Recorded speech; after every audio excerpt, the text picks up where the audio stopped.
Hello and welcome to Church Street Park here for day 3 of these Super 8s. The Baltimore Royals, they're taking on those New Jersey Somerset Cavaliers. I want to take you straight to the toss to see what happened out there with the two captains. Toss time here at Church Street Park. I have the two captains alongside me, Sharad Lumba of the Baltimore Royals, Najaf Shah of the New Jersey Somerset Cavaliers, and our third umpire for the day. Sharad, you have the coin in hand. Give it a flip when you're ready. Heads. The call is a heads. It's ran away, and everyone wants to go have a look. It's tails. Tails. It is tails that it's come down. So, Sharad, you've won the toss. What have you elected to do, and why? I think we'd like to bat first. The wicket is looking quite dry, and I think it will dry up more because the sun is very hard. So we'll like to put score on the board. Yeah, all eyes would be on the final tomorrow. Your boys would know that you need a massive net run rate boost. What are the plans for you guys? I think we'll just try to put big runs on the board, and we're not thinking about that. We'll just want to win this game. Any changes in your 11 today? Yeah, we have 3 changes. 2 youngsters are sitting out, and Yavin and Tanush are in his place, and Adil is not playing today. Rishabh is playing. Hey, well, good luck today, Sharad. Thank you. Najaf, tough luck with the toss. Had you won the toss, what did you want to do and why?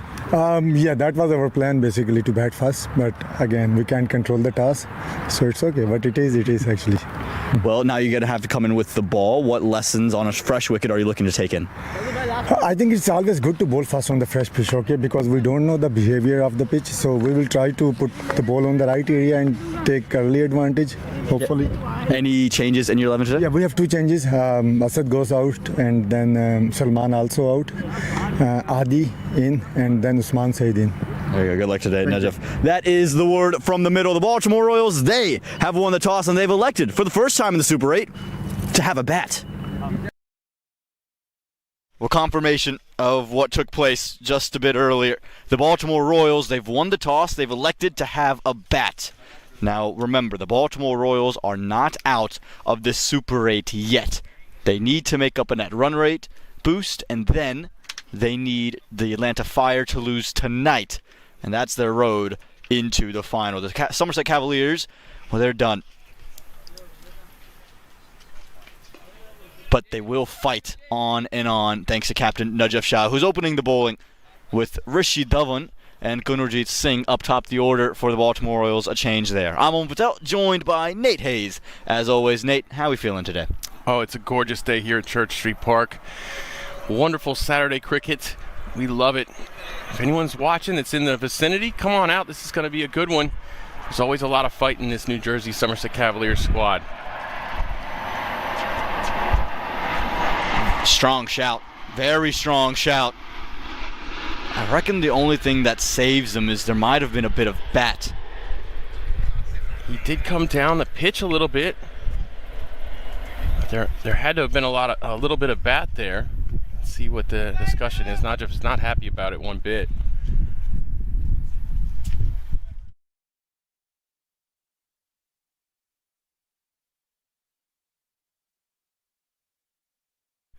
We'd love to get a replay of that when we can.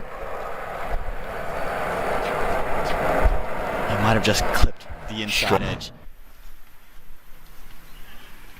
Great angles we're getting from our broadcast crew as the first runs come on the board. An absolute privilege to have been a part of these Super 8s, and the quality, we have to say, just both on the field but off of it in terms of the production, in terms of the management, has been absolutely phenomenal. Yeah, once again, the town of Morrisville, the people of Morrisville, and the surrounding communities coming through. We got some great camera work here with Gus and Junaid. Fantastic stuff. And I believe Hyro's on today as well. Oh, Hyro, that's right. Hyro's here today. Great stuff. You're in for a treat, everybody. And we have Vishal Tikku, who's here now as well, to join Babar Baig in the production, but also, again, off the field as well in terms of the management. Zubin Sakari, Bovram Pereira, Haley Shed, the media manager. Even had Mungesh in here today. That's right. So bringing out all the stars to Church Street Park. As Gunarjeet Singh will get his first look with the bat in hand today. I'll be curious to see the approach for the Baltimore Royals. Again, knowing you have to win with margin. Batting first is never easy, but they won the toss and chose to do that. Do you think they are eyeing getting to 180 and then having a quick bowl out? I think so. Talking to some guys before the game today, like I said, it would be a great day to bat first, or just to bat in general. I think Baltimore, they love to score runs, and they can really do it.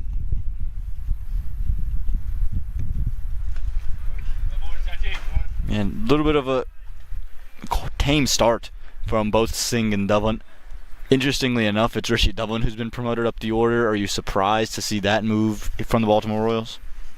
No, we've actually seen Rishi Dhawan bat all over this batting order, so I'm no longer surprised to see him anywhere, to be honest. But they are spoiled for choice at the opening bat position. They have so many guys who can bat everywhere. I'm not surprised that Rishi Dhawan can as well. Dropped. Put down at first slip.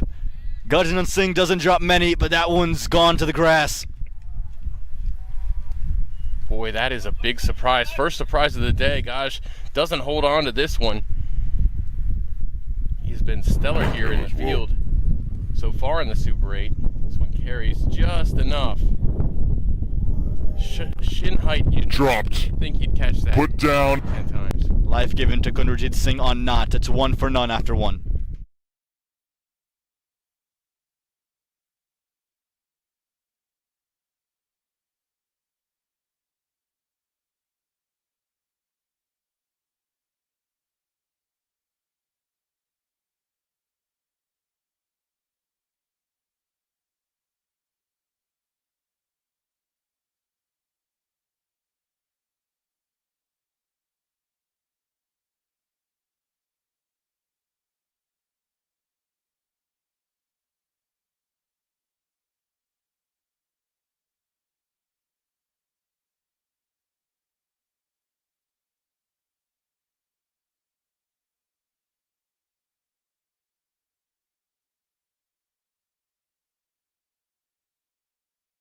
Changing the opening bowling as well for the Cavaliers is Purnjay Yadav. The young man, he's got the ball in hand. He's actually been impressive through these Super 8s.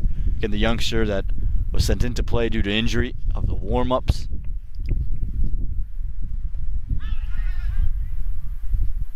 And starts off strong to Rishi Dhawan.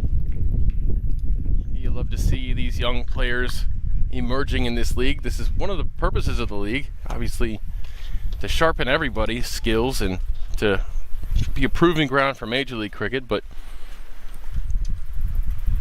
the sooner you get into these teams as a youngster, the faster your learning curve is.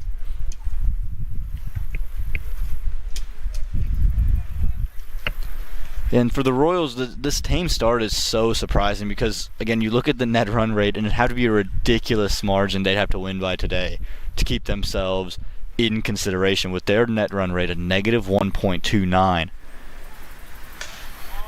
Brilliant from Gurjit Singh. Such a great timer of the ball. Might not have the legs, but they'll pick up 3. But Nate, back to that point, the Atlanta Fire, their net run rate is at 4.175. Yeah, barring absolute catastrophe tonight, we should see them through into the final. But the Baltimore Royals here are not going to take that for granted. They're going to go big. They're going to try to win big today. And the New Jersey Somerset Cavaliers are going to try to stop that from happening. Yeah, again, Rishi Dhawan's opening the batting for Mukhtar Ahmed, who just hadn't found the runs, had 1 big innings and 1 start. Excellently bowled. So the big question was, okay, who was going to come open? I think we thought you might have seen Sharad Lumba be pushed into the spot again. You might have seen Ajaskar Malhotra, who's open in minor league cricket. But they've elected Rishi Dhawan. And it just, again, like you said, goes to show the depth and the spoil of riches that the Royals have. Well, they also love to keep us on our toes and throw something new at us. Always. Every time.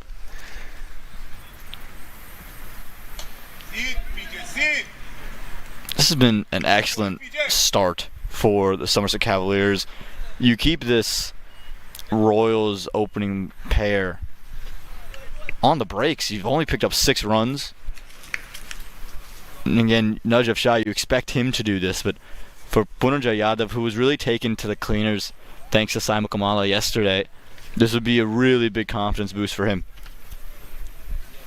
Oh, absolutely. And if you're Kunwarjeet Singh, you want to get back on track here at Church Street Park.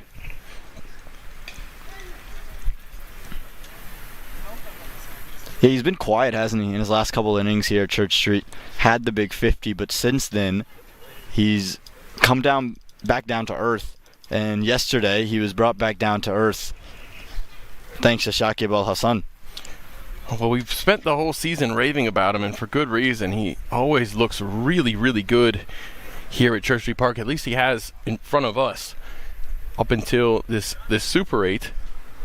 But he looks like, he's a left-handed batter. There's always something to get excited about a left-handed batter that performs in the USA, especially one who's eligible for USA selection. So it piques your interest immediately when you see a player like Kunwarjeet Singh. Gets through. Budunjay Yadav draws first blood. What a delivery from the youngster. He's getting the appropriate congratulations right now in the middle. But this was absolutely fantastic stuff. Getting Rishi Dhawan, who's familiar with this sort of dismissal, but usually with the ball in hand himself. Excellent inward movement, and the experiment of Dhawan at the top hasn't been fruitful. Close of 2, 7 for 1.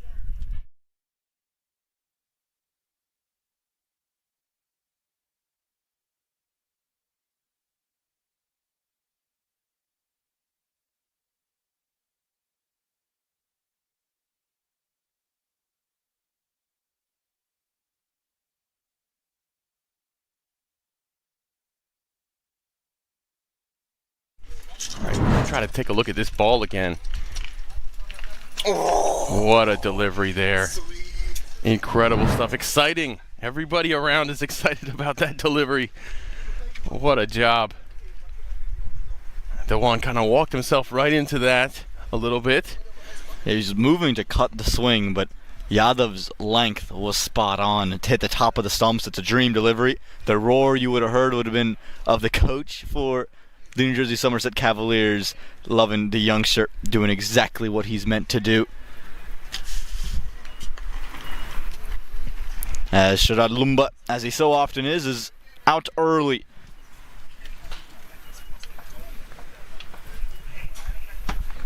Yeah, this is another situation here in this Super 8 where Lumba is having to bat early on.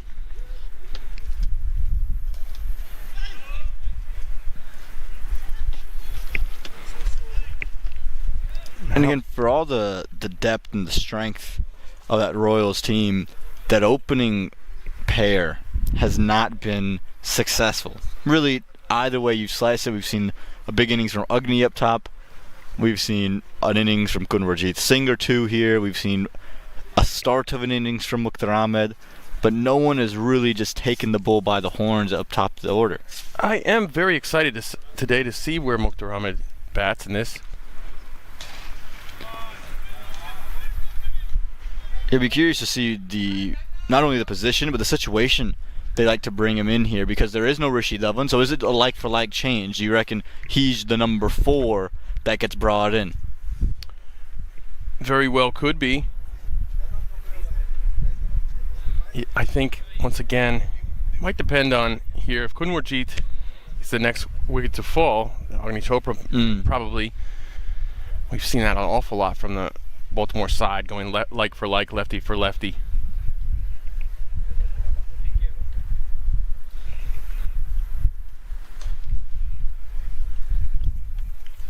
And again, it goes back to that point of the embarrassment of riches for the Baltimore Royals with the bat. They have so many great left-handers to choose from. Kunwarjeet Singh, Agni Chopra, Mohammad Mohsin. This was a big reason why you saw Steven in the team yesterday. I was talking to the Atlanta Fire. He didn't play in the first game, has an injury to his left hand wrist, and talking to the team yesterday, they put him in only for his bowling. He wasn't going to bat at all. And it just speaks to the quality of bowler he is, both at the international level and here domestically. Well played by Kunwarjeet Singh. A little swivel, and that's gone all the way. Kunwarjeet, here you are. It is Saturday in the Super 8, and Kunwarjeet is showing up right now. It's too short to bowl to him. And he makes Najib Shah pay for it. Spoke about Adil Bhatti and getting the rest today, not wanting to bowl 3 consecutive days. Well, Najib Shah, again, of a similar age, maybe starting to feel some of the effects of fatigue for 3 consecutive days of bowling. Well, he's a tough cookie, that's for sure. We've seen this from him in the Super 8, pushing himself through in spite of injuries, in spite of little nagging niggles, and he keeps himself in there anyways. He's really tough. I think the team relies on him to such a degree, and as captain, I think he pushes himself through. I'm sure he would love to take the extra day off here and there. Bowling 3 straight days in a row is tough for any fast bowler. Yes, the recovery component, and especially again at the ages of Adil Bhatti, of Najib Shah, that becomes the biggest problem. Yes, you can go out there and bowl, but how quickly can you feel 100%? It's tough to bowl when you're not feeling 100%. It's not something that the human body was designed for, really, the amount of weight and power you're putting through yourself. Shot. Excellently played by Kunwarjit Singh. He's made up his mind, and he's cashed in with back-to-back boundaries. Well, this time, Kunwarjit comes down the wicket for it, meets it at the pitch. See the active feet there. A little flare at the end with the back foot. Tremendous. Now, you mentioned Najib Shah. You mentioned people not being built, or human beings not being intended to deliver the ball like this. If anybody is, it's Najib Shah, the way he's built.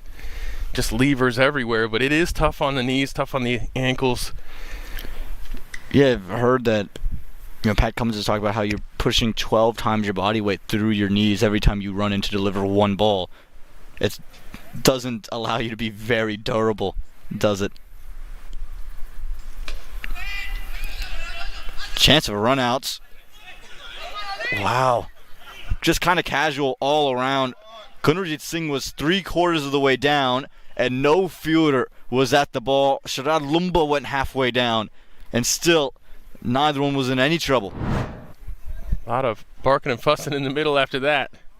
Look at this. Kunwarjit Singh, he keeps going. Sharad Lumba then goes, and it's just a little jog to the ball. Really should have been at least a half shy at the stumps. Close of 3, 19 for 1.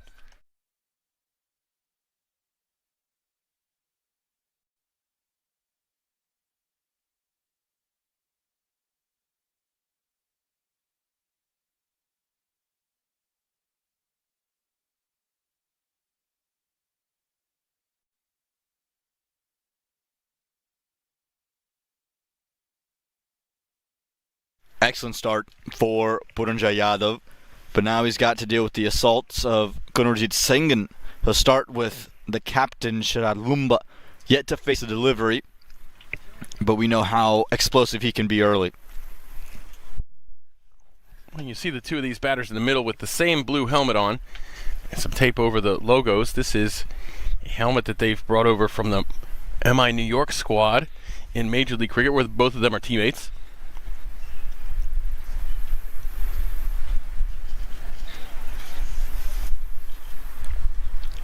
No ball. Gonna have to re-bowl this, and Sharad Lumba will be given a free license straight away.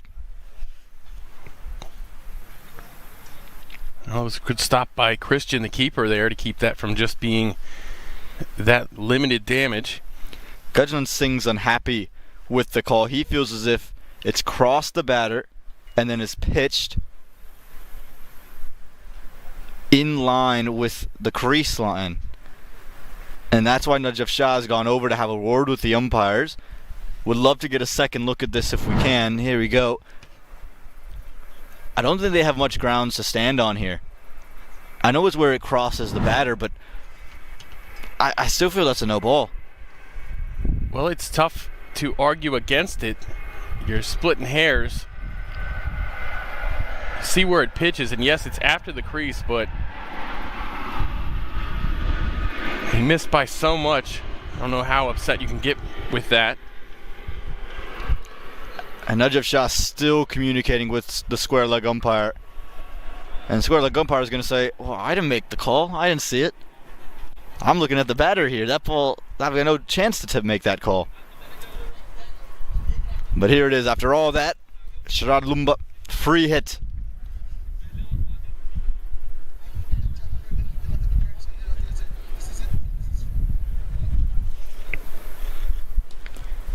And going to have to re-bowl that.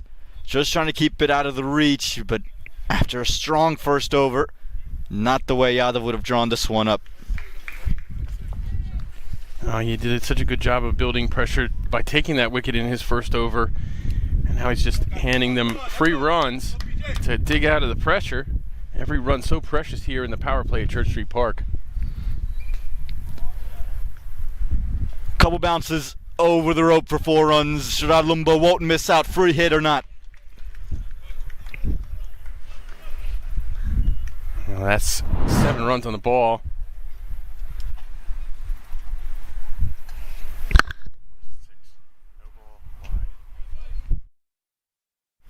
Make that 6 runs on the ball. 6 runs the hard way from 3 deliveries.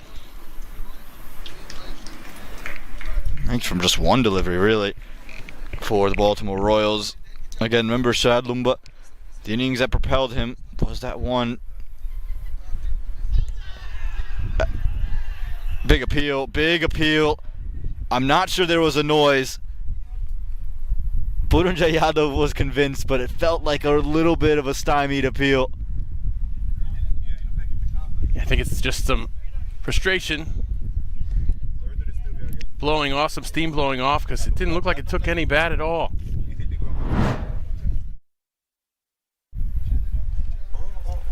I don't think it got any bat. I think his bat might have twisted off the ground a little bit there.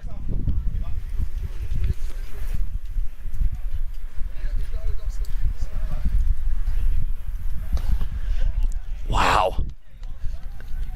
Well fielded for a single there, but Nate, remember, Sharad Lumba's, I believe, his welcome to Major League Cricket moment would have been the 46 he hit off just 16 deliveries in the Super 8 last year when the Baltimore Royals needed a big net run rate boost, and they chased down 120 or maybe 90 runs in just 6 overs.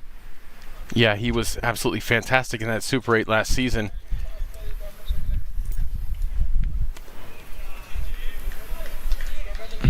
Yadav would also have an eye into Major League Cricket as well, and how many young fast bowlers are in Major League Cricket? Think about eye on the side, Rushil Agarkar, Abhishek Paradkar, big members of their individual teams, and there'll be more and more that continue to get a nudge. That's right. We've seen them getting chances already in Major League Cricket.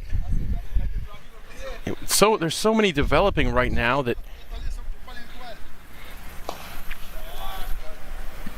just short of that fielder. Yeah, so many developing. You're absolutely right. So many developing right now that it's almost important that a lot of them work on their batting to distinguish themselves from each other and give themselves a little bit of an edge. Everybody knows that a fast bowler who can bat a little bit, who can hit sixes when the time calls for it, late in the overs, those guys are so valuable. Think about Ian Holland and why he's back in Major League Cricket. Think about even Sarban Tavakkar in the first game of Major League Cricket. His improvement with the bat turned heads, and if you're able to provide even not just the all-rounding role, but can provide 10 to 20 runs, that's a big advantage to a team.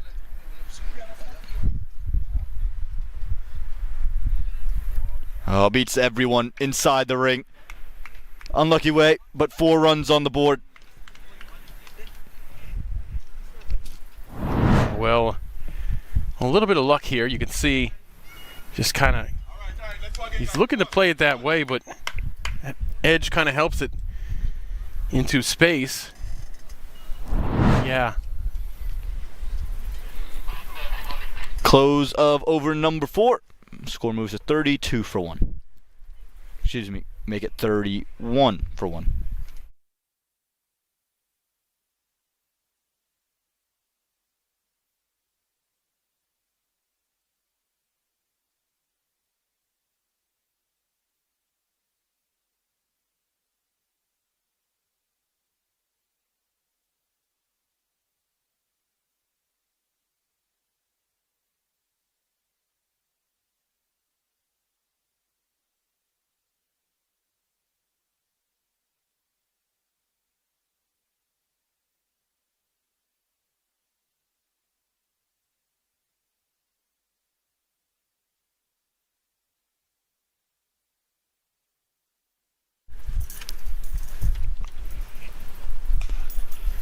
change in bowling. Abdul Ghazi's got the ball. Him and Najaf Shah have typically opened the bowling as a tandem, but he's going to get the first change option here. And he's had great success throughout the season, Nate. Boy, has he ever. He's been such a steady presence for this squad, giving them some of that fast bowling depth we say is so valuable. We just talked about fast bowlers, about young fast bowlers. And you need to have deep fast bowling to go somewhere in this tournament because you're going to play a lot of games consecutively here. This is the third game for New Jersey's Somerset Cavaliers in 3 days. Nearly a change of angle, nearly provided an immediate result.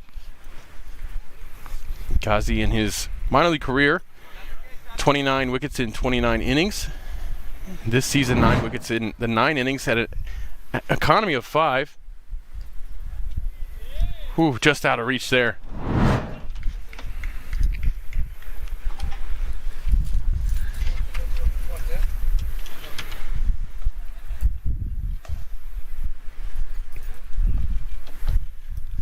And for Ghazi, what's separated him from, I believe, most individuals is his range of skills. We've seen him use the arm slots a bit more, where he'll get a bit uppish than if he's angling it or trying to push it across. He'll just come a little bit more outside that 90-degree slot. Gets to come away and back in. So it's been impressive to watch him operate, especially in these Super 8s. Yeah, absolutely. Just a valuable member of this squad. For sure. I mentioned his economy being only 5, and you're talking about a guy who takes a ball in the power play some. That's very impressive. Power play is such an important phase here at Church Street Park. You want to get off to a good start. You know it's going to slow down in the middle overs. This is especially true in that East Division, where this is doubly true actually in the East Division.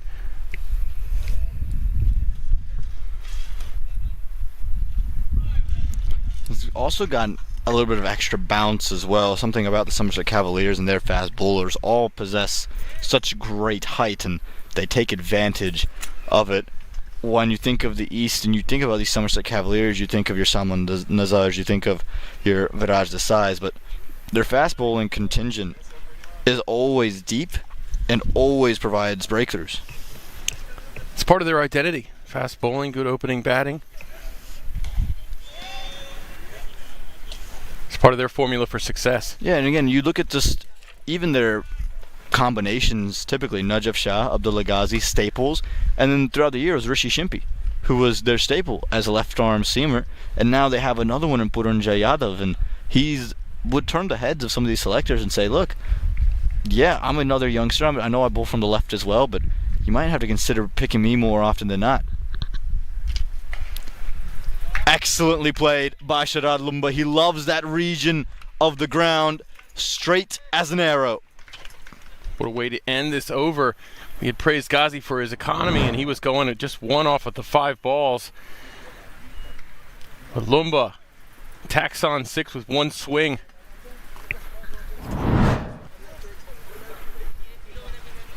Closes over 5, 38 for 1.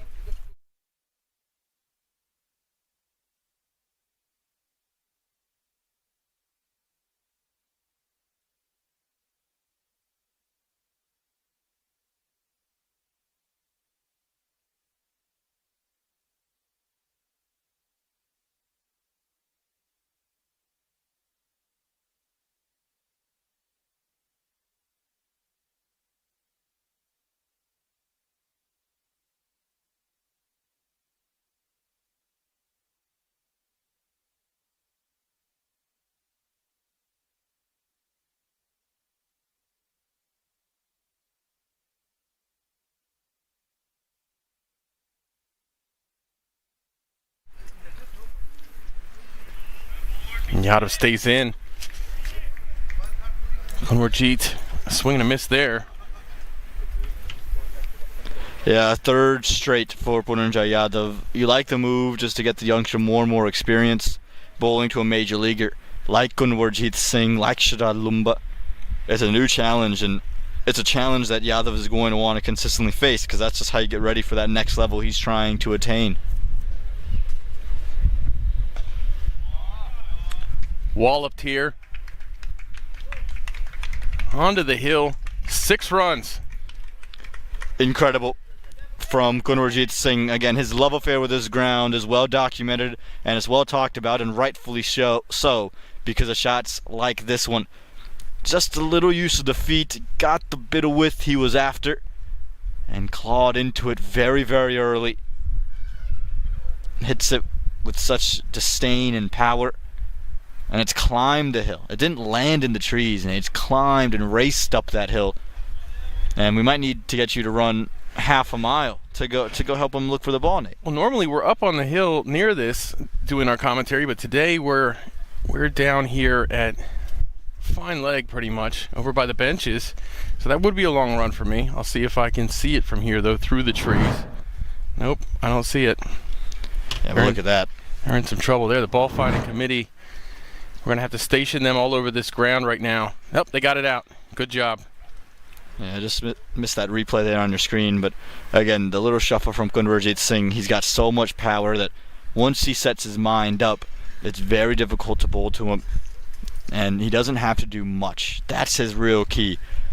He's so conventional in his stroke play that even playing just regular punches and drives, he generates so much power and so much oomph through the ball. So right now, 4 balls left in this power play. Yadav had the Cavaliers on top with the early wicket. Kunwarjit and Lumba now have him back in it. I think right now they've got the edge on this power play at 45 with a loss of 1 with 3 balls to go. Yeah, and what they've done incredibly well since the wicket of Rishi Dhawan is to limit dot balls. We talked about it yesterday with the Somerset Cavaliers when they had the bat in hand, how they just had too many dot balls early. And what you see from the Royals, and particularly Kunwarjit and Lumba, they're so inept at finding singles to accompany boundaries, so they never feel bogged down. The scoreboard somehow is always ticking, and then they have that skill and the presence of mind to flip the switch as soon as they're ready. You know, and it's not like you mentioned the Cavaliers being unable to do that. It's not like they haven't in the past. You get to this phase, you have to be able to do that here and in Dallas, and they got all the way to the final 2 years ago. Over to the top. Well placed. 4 more for Lumba. Yeah, a touch lucky for Lumba. Was not looking to play it over third, and actually lucked out because the fielder had just been brought in. They were debating on whether putting that exact man on the rope or inside the ring. They decided inside the ring, and that's just how luck goes. It tends to just do the opposite of what you wanted. Yeah, well placed in effect, not in intent. But that's what happens, like you said, when you're going hard at it and you have that third inside the ring, that's the risk. This will be another no ball. We're going to have to do this one again.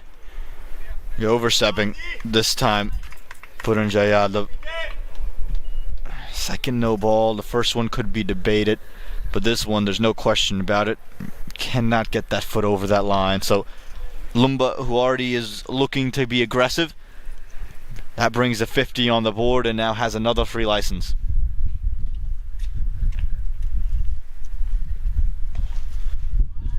Struck straight and minimal damage on the no ball.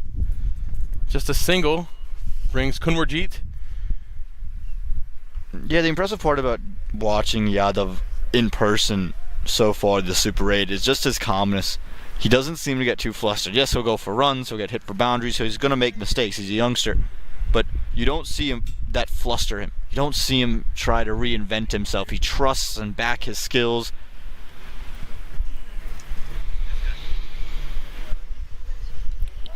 Down the leg and a wide. I'll bowl this one again. Just as I say that, he starts to show a couple signs of frustration there as the head gets just hung a bit. But that's what bowling to Kunwarjit Singh does to you. Ask any of the bowlers, Astronoy Drysdale, ask anyone who's had to do it, whether they're major leaguers or not. He just scores off good deliveries, and he makes it impossible to bowl to. This one's straight. Just going to be the one to close out the over. Yadav 33 for 1 after his 3 overs, and the power play is up 54 with a loss of 1.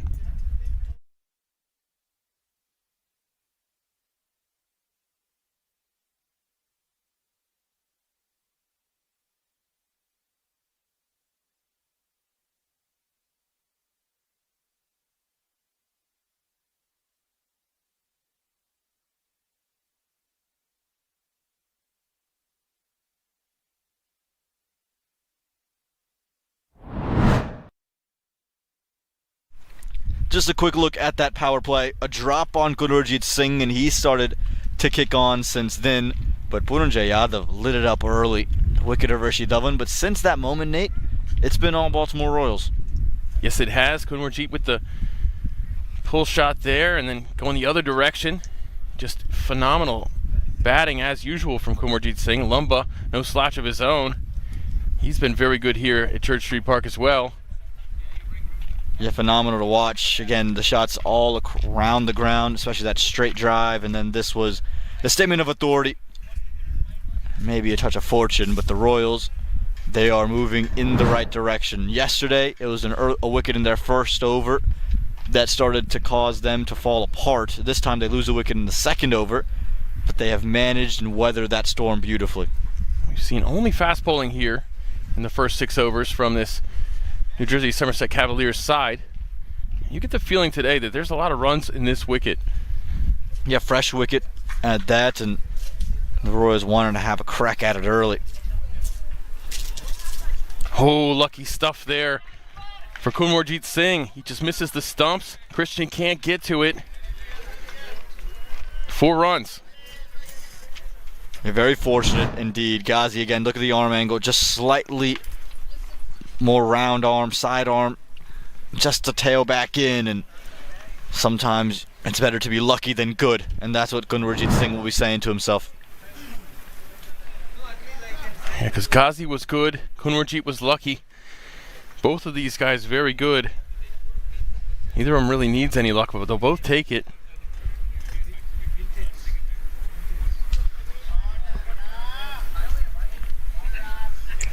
And this is where the Baltimore Royals, this is where they're so effective. Because now you've set the game up for them, for that middle order that features Mukhtar Ahmed, Agni Chopra, Jaskran Malhotra, Mohammad Mohsin. They are ready, they'll be pouncing, and they have a great start to take advantage of. Sure do, and these are usually spinners overs here, in the middle overs here at Church Street Park. You want to enter those overs as they tend to slow down with a decent score on the board, and what a good score they have right now, 58.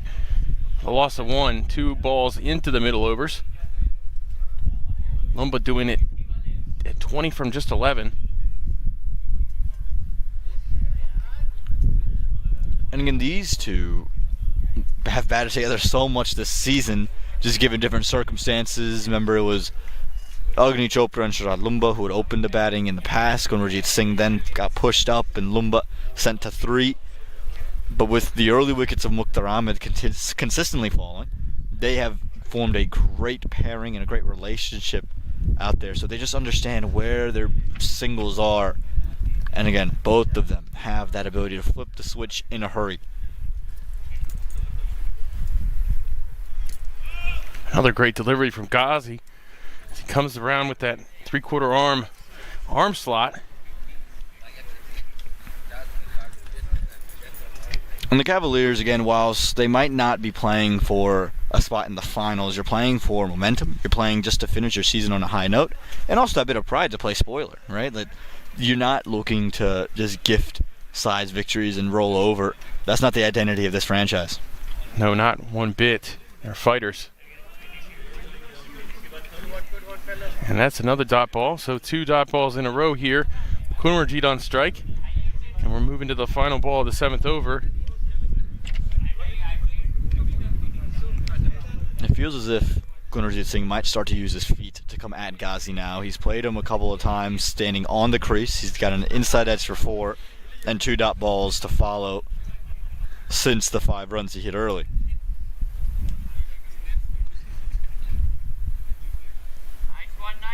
And it'll end on a dot ball. We'll see Lumba next over. The end of 7. Baltimore Royals doing great at 59 with a loss of 1.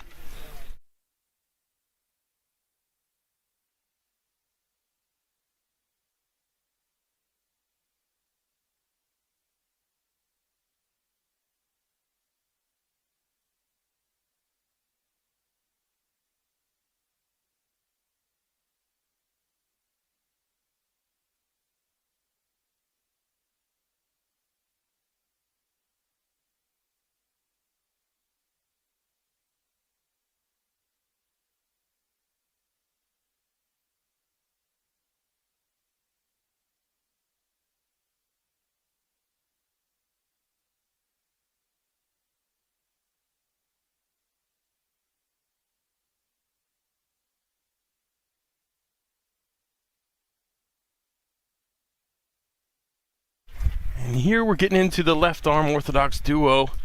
Starting off with Desai. He's been so effective in minor league cricket throughout his career. Sorry.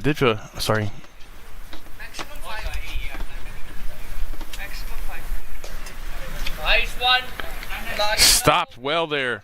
Gaj Singh. Faraj Desai. It's been so good for this squad. As I mentioned, Faraj has 30 wickets in 21 innings. That's tremendous production. Ooh. Lumba lucky there. Fortune has really favored that Baltimore Royals team. Desai, again, he just churns through batting lineups. He's done it for the past couple of seasons now. Have a second look at this. Definite opportunity. Very full that time. Now you've given a life to both Lumba and Kunrajit Singh. Remember, he was dropped on 0, and since has gone 31 runs off the next 25 deliveries. So you've got to be careful with this Baltimore Royals team. They have so much depth, and so when they give you chances, you've got to hold on and convert. Otherwise, ask any Southern franchise outside the Atlanta Fire.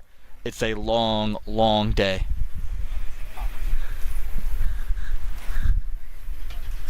Yeah, this Baltimore squad is deep as can be. It's hard to get through this batting. Slog sweep. Smashed away for 6. Always the danger of bowling that left arm spinner against the left-handed bat. And yeah, just in the exact spot Kunrajit Singh wants. And how far has he hit this? It's hit the net on the full 3/4 of the way up. He is in some kind of rhythm today, Kunrajit. He is well on his way right here to another classic Kunrajit Singh innings at Church Street Park. 37 from 26. He's a rotating strike and then just locking in on his deliveries. Anything that he's got in his zone, he's going to go after. And you can see having to go all the way around the wall here at Church Street Park. It's quite literally landed 3/4 of the way up that netting there, and having to be directed left and right. But you're absolutely right about Kunrajit Singh in particular. Yes, he's got all the power, but the thing that sets him apart is his strike rate never flusters and never falters once he starts to find rhythm, because he finds singles around every boundary. He just keeps it going. Doesn't ever seem to be putting too much pressure on himself to score big. Just takes advantage of the opportunities in front of him. Very decisive in his risk-taking. 7 on the over so far against Faraj Desai. 2 balls to go.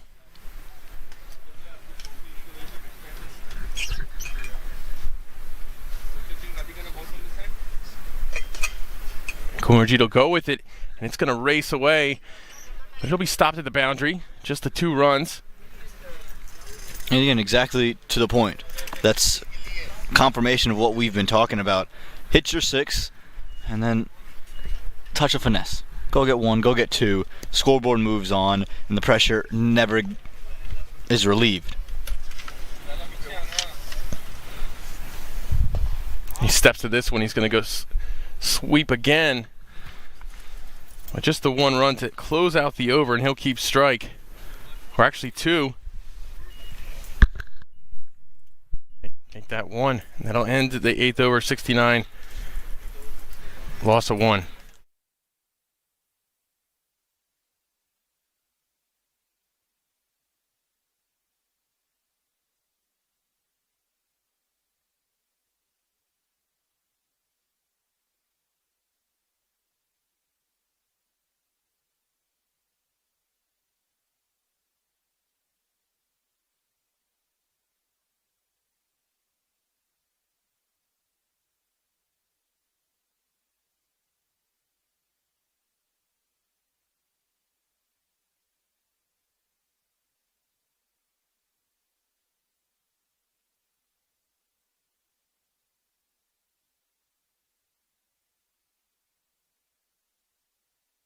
We saw a little chat there from the Brain Trust, New Jersey Somerset Cavaliers, Gajanan Singh and Najaf Shah.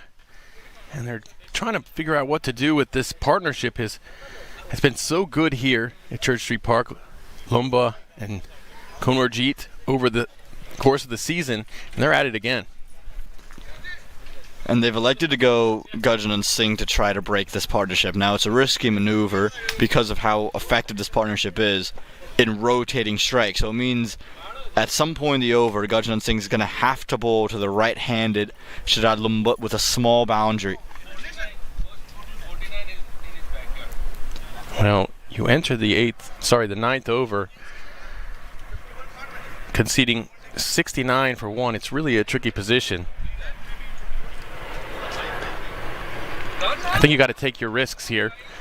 And that's what Gaj is in for. But you're going to get 2. You're going to get another bite at Konwarjeet Singh if you're Gaj Singh. That double isn't the worst thing in the world for Gaj Singh. And the reason I say that is, again, off spinner, ball coming back to the right-hander, smaller boundary to the leg side. So you want to bowl as many deliveries to Konwarjeet Singh in this over as you can.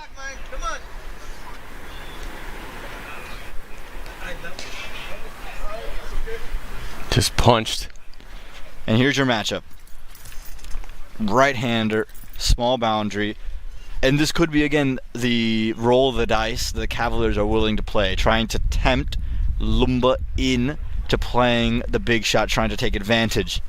It's high risk, high reward, and I'm curious to see how Gajanan Singh goes about bowling. You look at the way the field's set. They're anticipating a big shot. 2 men stationed behind point on the offside. That's for the outside and top edge as he looks to heave into the onside. Gaj bowling over the stumps to the righty. That's going to go for 4 runs off of 1 bounce, and Lumba makes him pay. So crafty, Sharad Lumba. That ball's there to try to get him to hit into the onside. Instead, he just stays with the shape. Doesn't matter the short boundary or big boundary. Goes very straight, very safe, and picks up 4. You saw the ball drifting away from Lumba, perhaps a touch too full. Lumba was able to meet the pitch of that and just send it over the circle. And again, what do we say? Boundary and immediate single. They don't let dots pile up the Baltimore Royals. They keep scorecard moving. And so while you'll sit there and say, okay, we only give up the 1 boundary, yeah, but you're going to give up a double, a single, a couple more. You're already giving up 8 runs on the over, and it feels there hasn't been a single risk taken. And he'll end on a dot ball. We'll see Lumba on strike here for the start of the 10th over. Baltimore Royals cruising, 77, a loss of 1.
Viraj staying on the attack here. He'll get a bite at Lumba here.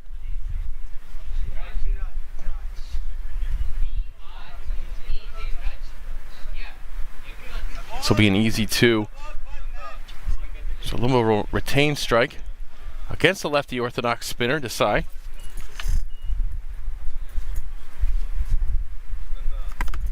And this is the opposite of what we saw in the last over. This is a better matchup for the New Jersey Somerset Cavaliers. Bigger end of the ground to the leg side, ball spinning away from the right-hander. This is where you want to strike. I think that's letting Lumba off the hook. Not only have they been able to manage 2 off this, and maybe 3 on an overthrow, but it's quick. It's not really forcing Lumba into a decision, whether to slog or not. I think you've got to float it up and just look to be a touch more aggressive with the bigger boundary to this leg side. Yes, we saw in Viraj's prior over, bowling to Kunwarjeet, after the slog sweep, we saw Viraj go wider, trying to tempt the same shot, and Kunwarjeet made a great decision. You're going to want to see a shot tempted here against Lumba.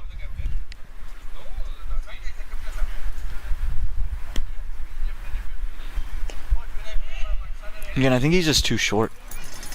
If I'm Desai, I'm just throwing it up a bit more. I'm daring Lumba to take me into this onside, hitting me to the bigger side of the ground. And then if he tries to go offside, make him go into out and open up his stumps.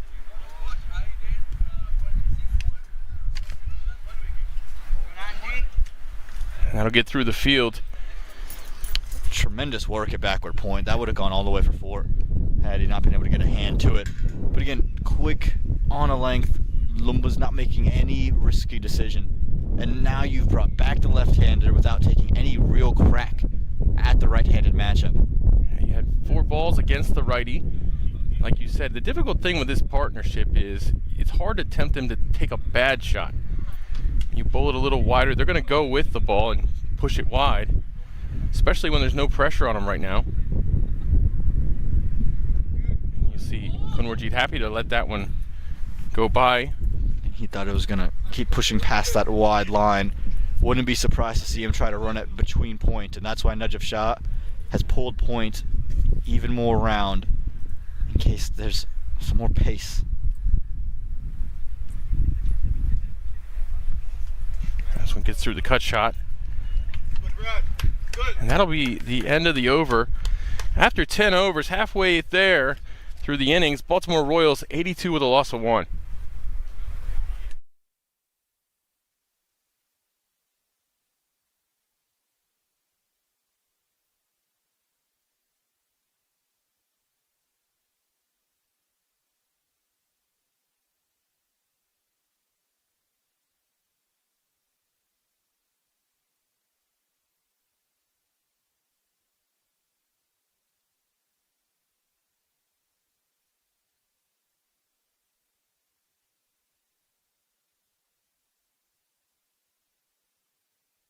First change in the bowling here that brings on Adi Agrawal.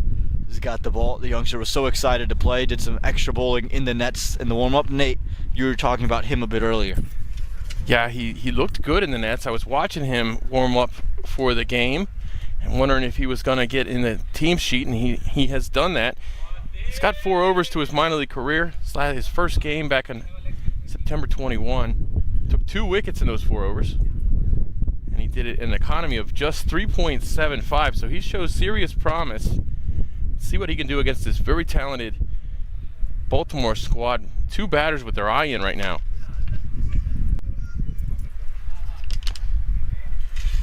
And he throws it up. It's a different flavor than what we've seen so far. So it'll be a real test against Kunwarjeet Singh here.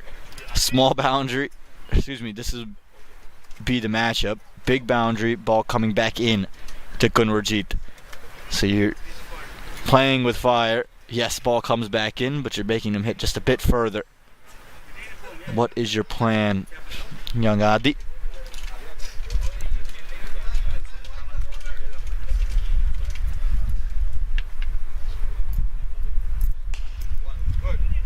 Great recognition from Agrawal. Quicker, flatter, shorter as well. Youngster listed as a under 19. On the team sheet we were given here.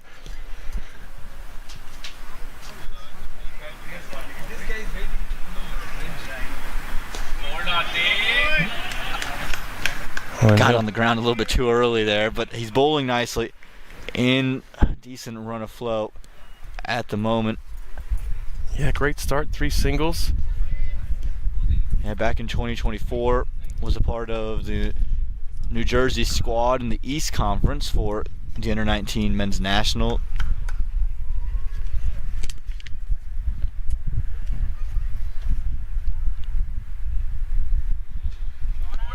So it has some high aspirations. Again, he's in a bowling type that is a dime a dozen in the USA, isn't it? Even in his own team, he's behind 2 of the very best in minor league cricket.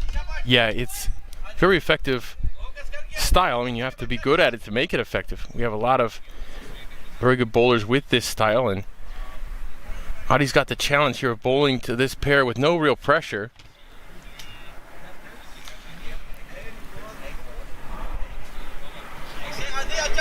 Yeah, the question becomes for the Somerset Cavaliers, how long are you willing to just let these two meander their way through, going at 5s and 7s, and when is that wicket time? When do you break it? Because if you allow Baltimore to choose when to flip the switch, you're going to be behind the 8 ball chasing something above 160. Well stopped at backward point. Excellent commitment from Puranjay Yadav. And a great first over for Agrawal. Just gives up the 6 runs, 11 gone, 88 for 1.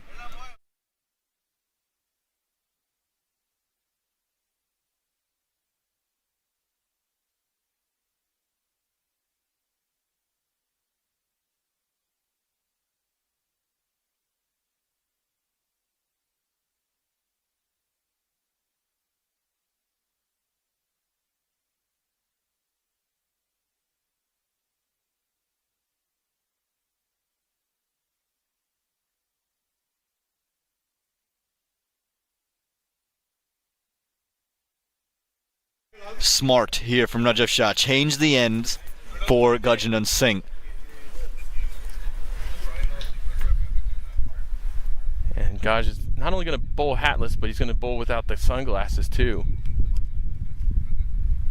Now, why is that such a smart decision? Well, not only are we getting the ball to turn away from Gurjendra Singh, smaller boundary, yes, but with the ball coming back into Sharad Lumba, he's got the bigger leg side to work with. So it's an understanding of the matchups, in T20 cricket seemingly has become a matchup-based game.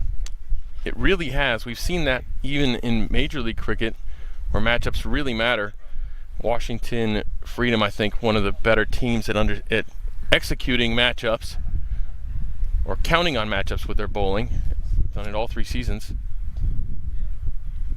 You can see the patience here and the discipline from these Baltimore Royals batters, playing the ball where it is, playing it on its merits. It's frustrating. It's got to be so frustrating for the Cavaliers. Yeah, when you think about the situation in this game, the Royals would be disappointed if they end up under 170 from this point on. Really 180 I think is where they'd be eyeing, but 170 at the very least from this position. So to prevent that, the Cavaliers need to string some quiet overs, but also string a couple of wickets together. And Gurjendra Singh, while he might not take a wicket in this over, he's a guy that can build pressure. Well, the prior 2 overs went for only a total of 11 runs.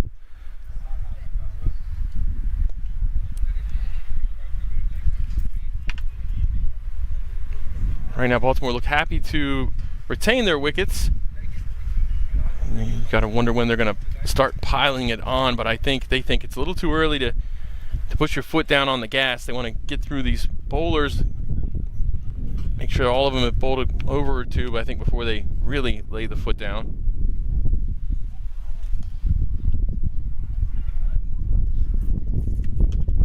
Yeah, happy to just play through Gurjendra Singh. I'm curious to see the bowler they elect to go after. Is it and Agrawal. Are they going to go after his next over? Do they go back after Puranjayadov when pace is brought back on at some point? A lot of options for the Cavaliers too and how they finish. An excellent over from Gurjanath Singh. Just gives up the 4 runs. It's 92 for 1.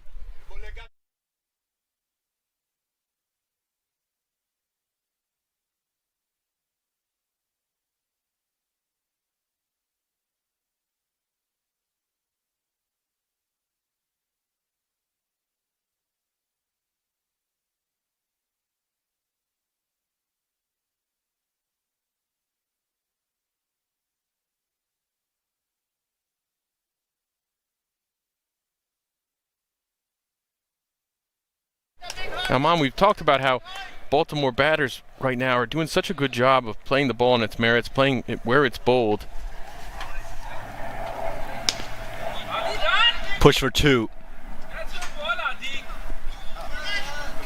Now, And easily done in the end. Now, in doing so, in playing the ball on its merits, in playing it where it's bowled, they managed just 15 off the last 3 overs. Does that count as pressure right now? I would feel there's starting to be some pressure mounting. Again, these two would recognize that 170 is where they have to be. So they'll have to just pick it up at some point.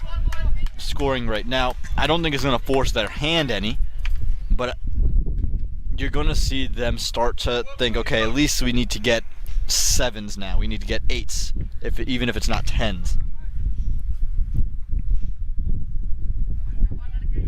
Usually, I think you want to be at about 100 runs after 14 overs here if you want to get to 155 or so. And these two also would have played so much cricket here. They might recognize, look, let's just hold wickets till the 15th, and then we have so many big hitters. We're happy to let them have a crack, and they would trust their bowling also defending 150 to 160. I don't think they're going to necessitate themselves getting to 180. That's true. The net run rate that they would have to make up on is so absolutely enormous. Mm-hmm. You think they're thinking about that at all?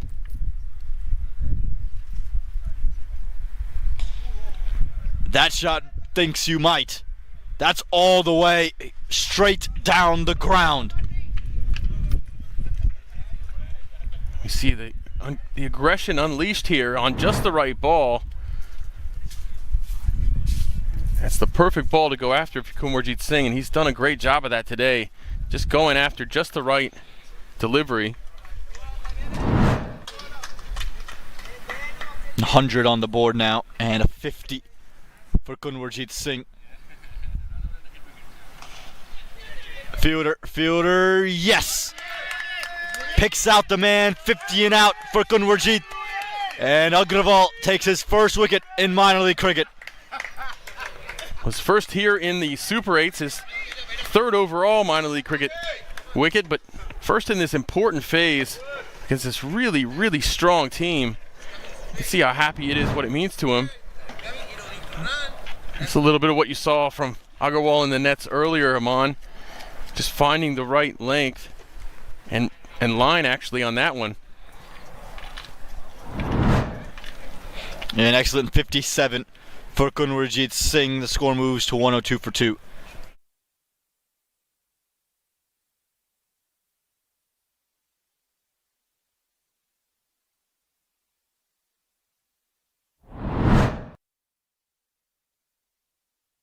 .50 runs for Kunwarjit Singh. Absolutely phenomenal in his innings, and he got it going early against Nadev Shah. And again, it's just the compactness in which he plays his strokes, Nate, that make him so impressive. Oh, he's very good at playing the right shot for the ball, and very good at playing for the occasion too. Understanding he wanted to take this team deep. And 57 from 42, what a great strike rate. And he finally gets out there.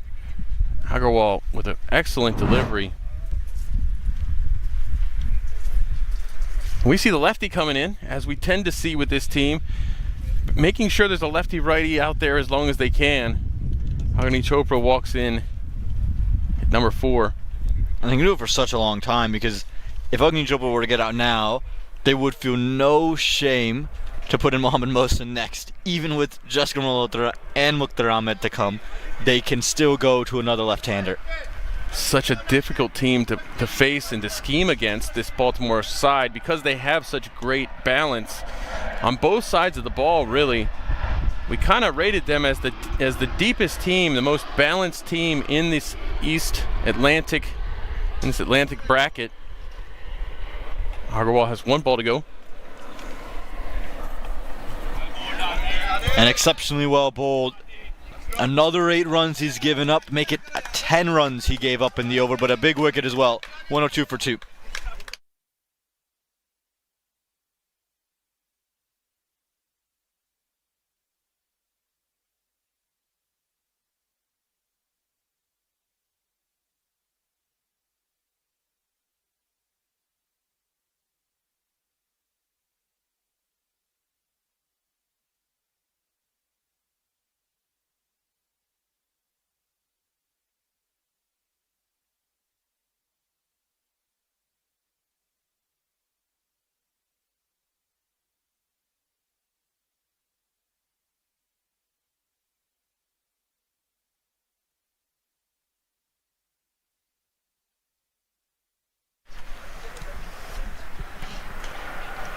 Dropped.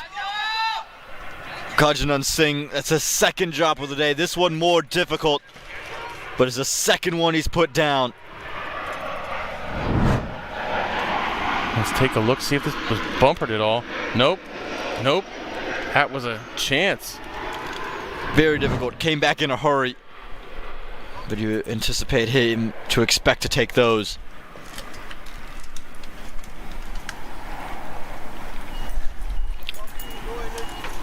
And now would get the matchup he wants in Agni Chopra.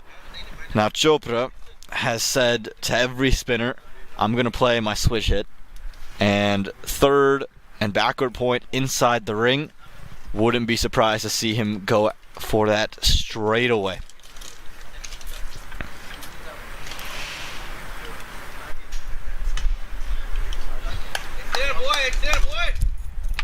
Is 160, 170 still what you're looking at, Nate? Well, I think if you're the Royals, I think you're looking 170 and north. I don't think they want to settle. They got a lot of power on the bench. Chopra was really on it yesterday. You're going to hope that he's keeping that form. Just short. Just the one bounce. Yeah, no question about it. You're going to want to push the run rate. And you actually brought up a great point.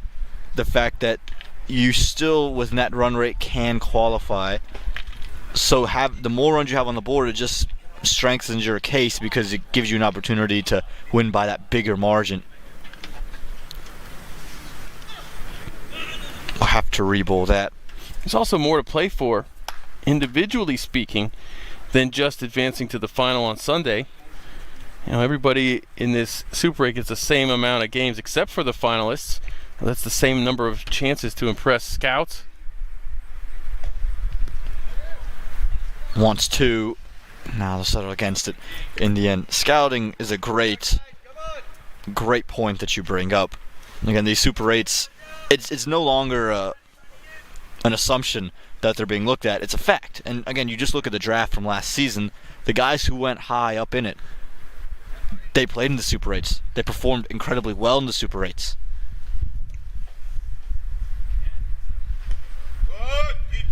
Well, we've mentioned many times this week, it is a fact that they're looking. We see Seattle management all over the ground over this course of this week. Close of the 14th over, 108 for 2.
Biraj Desai.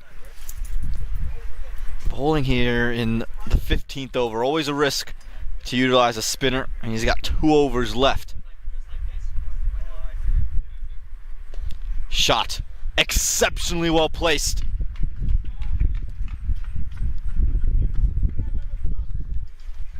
There'll be a committee for this one for sure, but this one raced away. It's Lumba's area of strength. Look at that. Just hold the pose. And it was nothing more than a punch, an aerial punch.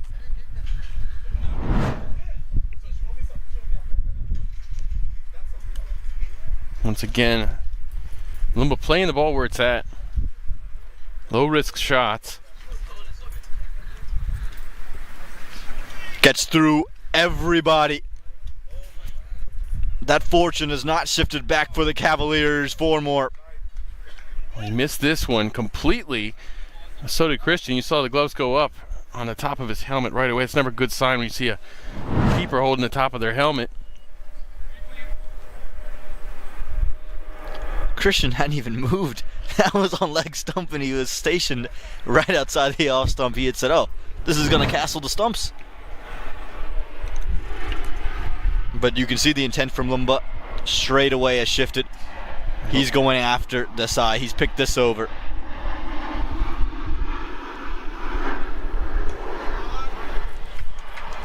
Sharad Lumba, what a way to get to another minor league half century. And his love affair for this ground continues to grow. He's just done the job for this team so many times. He's always been such a clutch performer. This being his 5th half century in minor league cricket, and he's put a bunch of them together here at this very ground. 2nd of the Super 8s, and only 3rd of this season. Had 1 in the regular, obviously 1 in that Super 8, and now he's got a 2nd here. And 3 consecutive boundaries. Big shout. Definitely high, but maybe just to frustrate Sharad Lumba. Yeah, that misfortune earlier on the 4 byes. Coming back to haunt Jersey Somerset Cavaliers. Already 14 runs from the over. 2 balls left to go. Whoo! Got out of the way. Agni Chopra of that one. Well done. Look at this. Chopra, wake up, buddy. Whoop! Oh! Great footwork. I think he's got a future in high jump. You got to get both feet up over the bar, and that could be a bit of Agni Chopra once his cricket days are done. There's an example of awareness. We know he has match awareness, but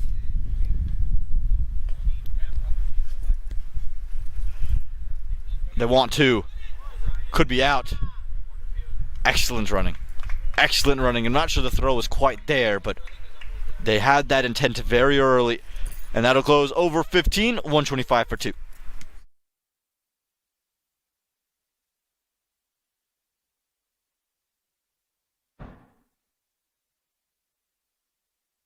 Lumba's been brilliant today. Got the free hit early, but it's just been all classy. The way he's picked up his runs, finesse, power, and that might be, for me, the shot of the day. he has been something special. When he's on it, he's a lot of fun to watch. Ooh, put down right there. They could have ended his day.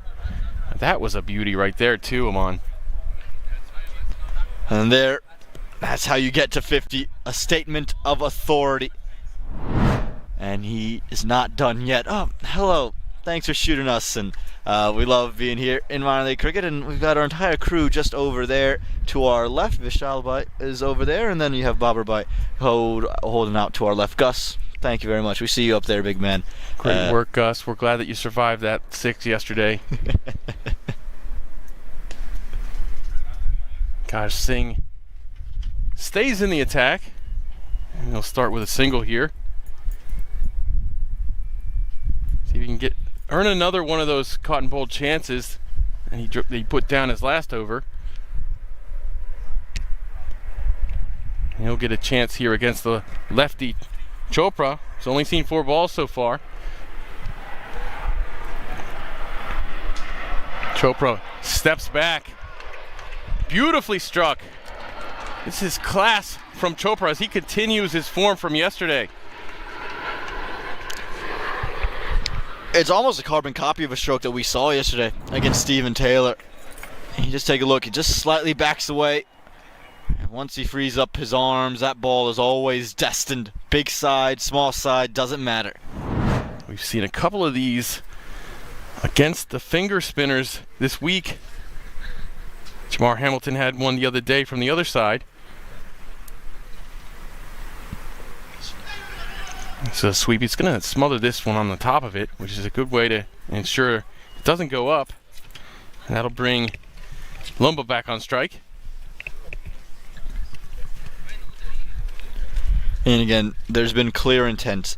Now, the Royals are not going to sit around, understanding the overs are coming to an end. There's plenty of wickets in hand. So for Gurjendra Singh, with Lumba eyeing the small side, what's your best option? Goes with it. Another beautiful stroke. 4 runs. That's the small side of the ground. You give him the width, and Lumba's not going to look to slog. He looks to time.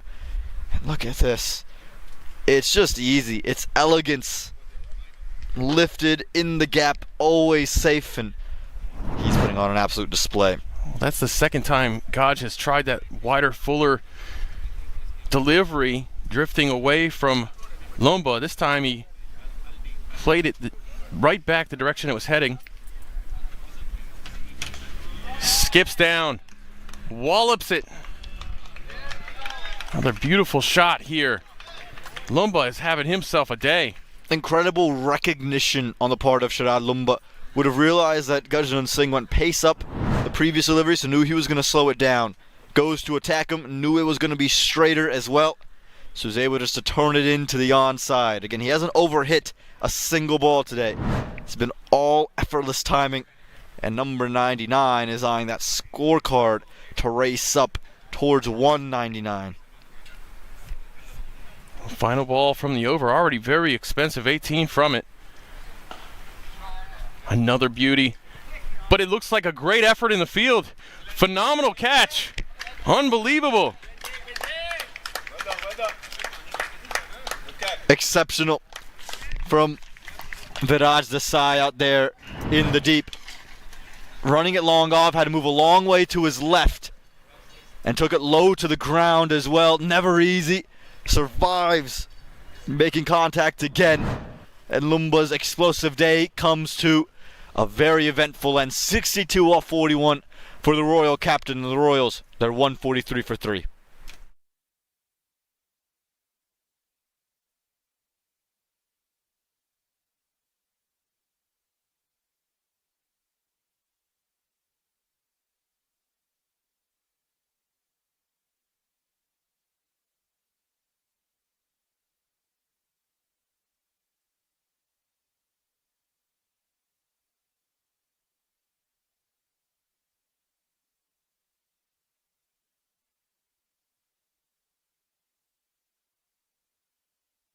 Well, Aman, here comes Mukhtar Ahmed. I said I was interested to see where he would bat, but let's go back if we can. I want to see another look at that beautiful catch. It was very well struck by Lumba. It's just been beautiful shot after beautiful shot today from Lumba. That one low and hard. Incredible catch from the youngster. Let's see if Mukhtar Ahmed can find his form. He struggled this season. Yeah, we'll see what he can bring. Again, this is a situation that he's become very accustomed to thanks to Major League Cricket and the Washington Freedom. Him and Ovis Pinar, they're pigeoned into that role for that unit, and they're exceptional in it.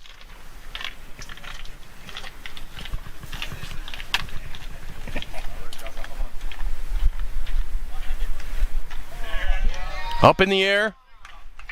Over the top of everybody. It's going to roll away. All the way. Or it's gone all the way for 6. Brilliant from Agni Chopra. Just climbed the bounce beautifully well. Not the tallest of batters, and we've talked about it.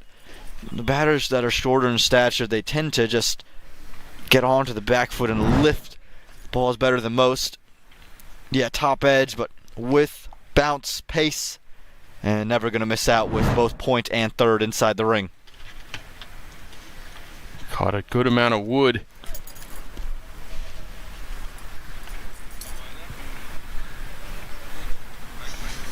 And Chopra is looking good today, just like he was yesterday. Scored 45 before getting out to the Atlanta Fire. Yeah, they're changing the field now. Deep third, push back. Up in the air. Fielder under it. Oh, and he catches it. What a great take. Well done, Chandrapal Hemraj in the deep. Has not been a week to remember in the field. Plenty of drops to his name, and this one was never going to be easy. It was in the air for so long. It looked like it was 6 written all over it. And Hemraj just settles, waits, and tight ropes it beautifully. Chopra goes for 17, 149 for 4.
A little bit of a fight back here. New Jersey Somerset Cavaliers as Baltimore still eyeing a massive total, and they're well on their way to it. 149 will loss to 4. Jaskar and Malhotra will try to pile the runs on.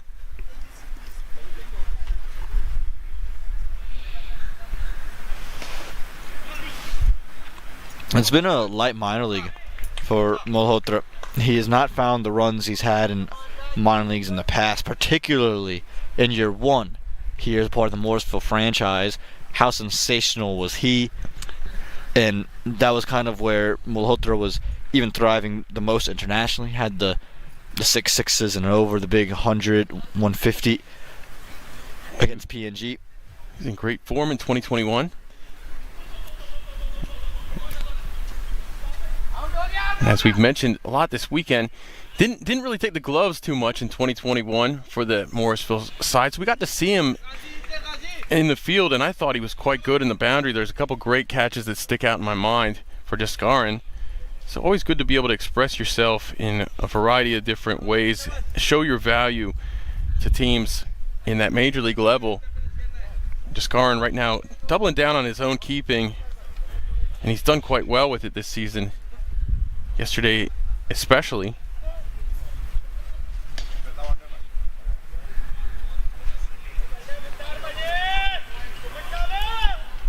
$150 on the board for the Baltimore Royals.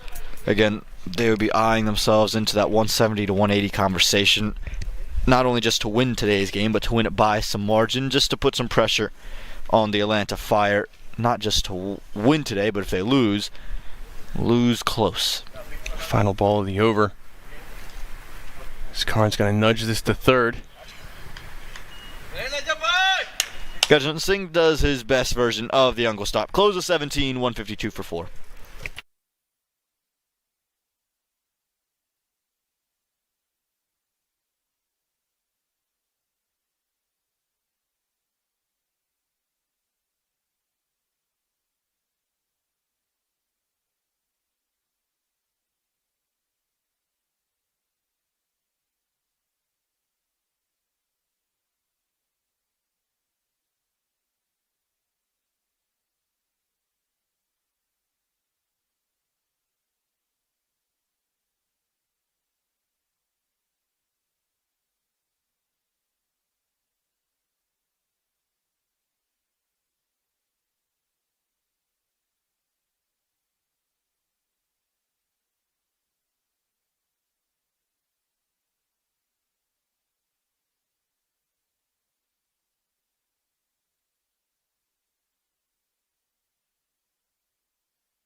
Najaf has 2 overs left. He'll start his 3rd over with just a single there.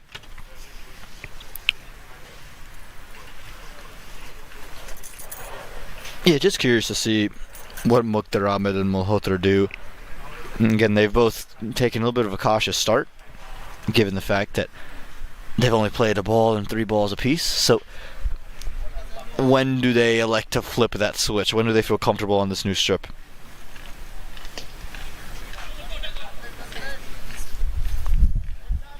We're going to run for an easy 2 here. And Najaf will bowl this, and then the 20th, you got to assume. Guys, keep working, guys. Keep working. Yeah, but you got 152. Well, you got 155 right now, Aman. You have 15 balls to go. What are you targeting right now if you're Baltimore Royals?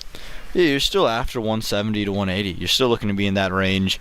There's a couple of big boundaries with your big hitters. There's still plenty of runs available. All right. Straight up in the air. Still some running to do for the keeper. There's a collision, but he holds on. Christian not doing well. Oh my goodness there. Hopefully everybody's okay, but what a tremendous effort. Both fielders on the field, on the ground. Unbelievable work by Usman Saeed to keep his wits about him and keep his concentration. That was in the air for a long time, and it was a collision low on Saeed. Well, it's tough to tell. Smile from a grimace right now after that collision. And let's take a look at this again. This was a lot of running. You could see how far Christian ran over to this. Saeed was under it. They're just a little bit late. Absolutely incredible to hold on to that at the end. Can I see that? How did you hold on to that? It looks like he's starting to climb his way up. Would love to get just another look just to show you the incredible efforts that He got up. were put on by both individuals. Again, the concentration displayed, and as we see it right here, he's underneath it, but Christian's trying to call him off of it. And he even had to dive forward, low catch as well, and still unsure about how he held on to that. And thankfully, both individuals are okay and moving around. Oh, Christian covered a lot of ground on that. Saeed will wish that he hadn't. But we've seen Christian athleticism is quickness. We've seen it. It was a catch that he made a few weeks back. I remember very memorably captured by the social media team here with minor league cricket. And Usman wants to come sit down, and rightfully so. Gurjant Singh's going to come back on as a sub fielder, or I guess he's a regular fielder, but he's going to come on as the sub fielder was used for him. And Mohammad Mohsin's come out into the middle now. So again, another one of the left-handers they have options for the Baltimore Royals.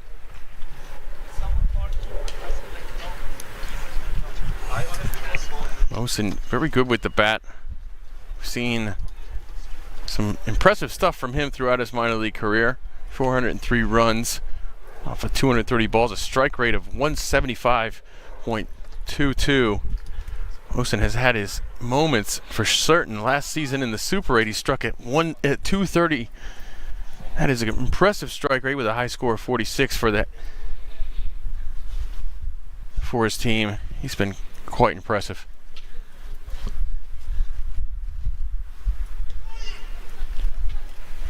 There's a wide. So they'll bowl that one again.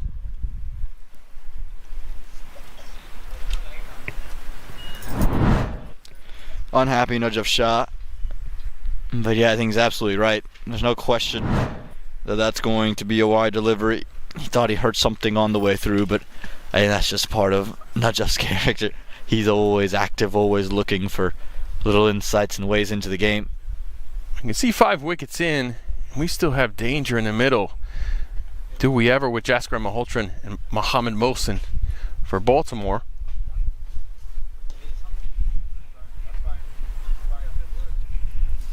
And 1 ball to go here in the 18th over. You remember yesterday we were talking about how the Somerset Cavaliers are a team that feature only one individual who's been a part of a major league roster, where you look at the Baltimore Royals, the majority of their batting lineup is already currently on a major league roster, and then you have Malhotra, who was on a major league roster. Sarjeet led the bowling department, was on a major league roster. Rishi Dhawan's had IPL success. So there's just that little bit of disparity. Smashed. Absolutely pummeled. Mohammad Mohsin has joined the party. He's incredible. Mohammad Mohsin, yes, he's a tremendous leg spinner, but he's underrated with the bat. He's a lefty slugger, if there ever was one in cricket. Deep in his crease, got a bit of width, opens up and sends it all the way. A tremendous way to close out Najaf Shah's third, 164 for 5.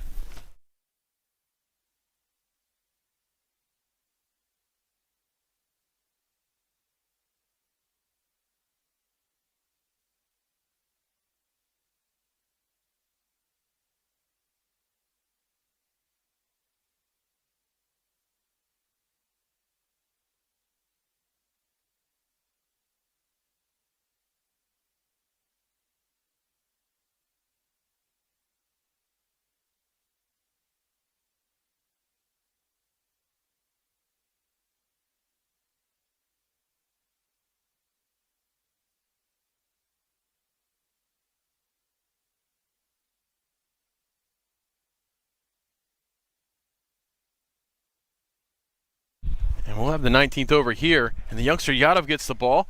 Been expensive, but he did take that early important wicket. Smashed. 6 runs from Malhotra. What a shot there.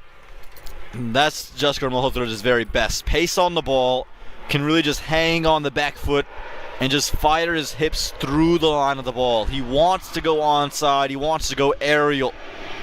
And when he sees that length at that pace, he's never going to have a second doubt of where to put it. You could hear that shot probably all the way in Cary. For those who don't know, that's several miles away. Well, several is kind of a stretch. What a shot there. Jaskaran Malhotra, you know, this is what you want to see from Jaskaran. Hasn't had too many opportunities to bat for Baltimore. When you have his class this point in the order, you know, play this a little bit spilled there, but collected. That'll bring Mohsin back on strike. Man, Mohsin, what a shot in the last over for Mohammad Mohsin. You know, he is USA eligible. I think a leggy of his quality with the ability to wield the bat like he has from the left side. I think it's only a matter of time before he finds his way in the USA squad. And when we had that selection committee meeting, in the sense of, you know, we had a couple of guys just put together their 17s.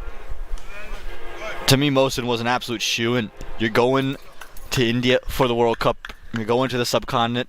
You got to have a leggy involved. I know Nash is great. I know Harmeet is great. And Milind Kumar gives you some off spin. But I got to have a genuine leg spinner involved. Mohammad Mohsin's the best in the country at it. And then, like you said, with the bat, he just extends that lineup, gives you a lefty that can come up the order if you need him to.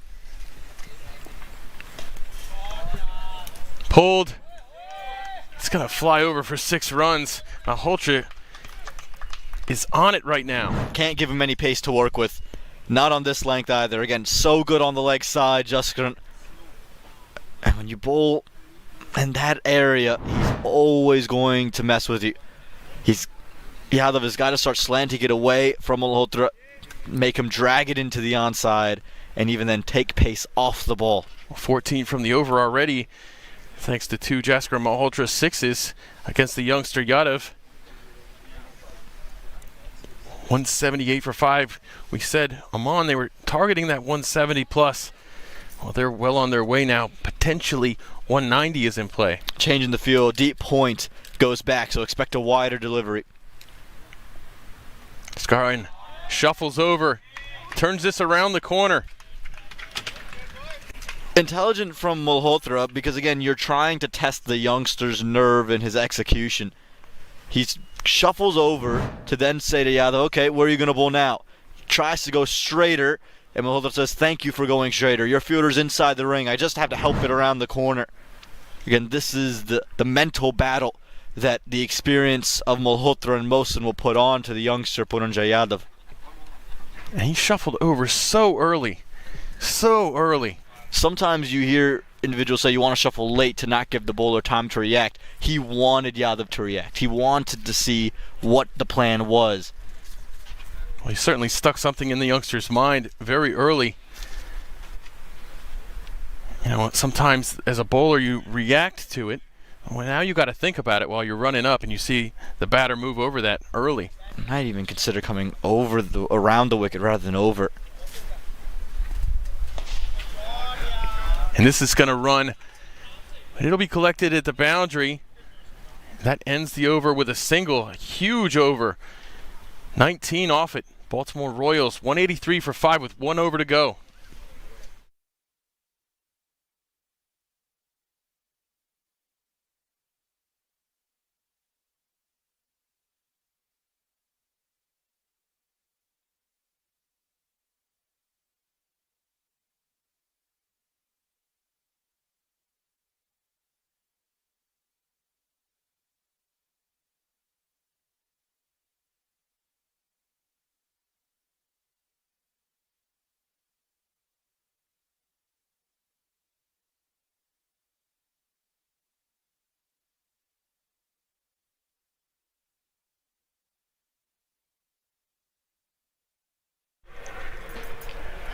Final over.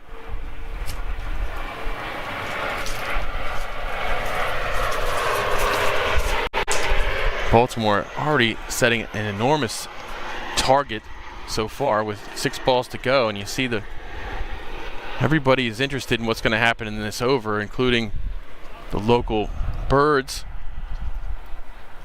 See, that also tells me Brian Walters is coming to town because he's an avid bird fan. He would be able to tell you right now what bird that is, where it's native to. Full toss. Smashed over long on. Malhotra continues. That bird needs to be careful because Malhotra's in flow and balls are in flight. Starts the over off with a massive 6. Abdullah Ghazi, full toss, not where you want to be. Malhotra, 28 from just 11. This is the job you want to do in this role if you're Malhotra. I know he's been a little frustrated not getting more opportunities. Wider. Well delivered there by Ghazi. That'll bring Mohsin on strike.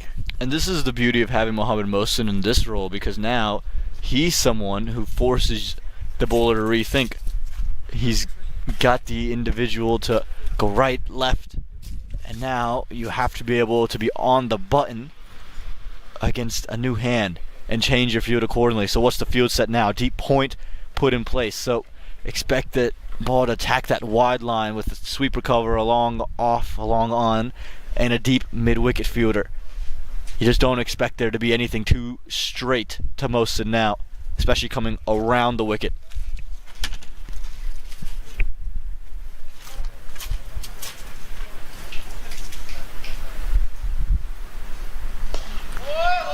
Mohsin steps into this, hips around, and it's at the top of the hill. What a shot.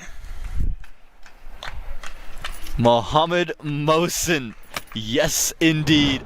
Again, it's just telegraphed where he's going to bowl. So Mohsin set himself deep in the crease, understood there's going to be width, and then just waited on the slower ball. Holy smokes. Holy smokes. Oh. Come on, that is a mammoth 6 right there. The top of that hill, that's not an easy thing to do from where Mohsin was standing, but it was gone the whole way.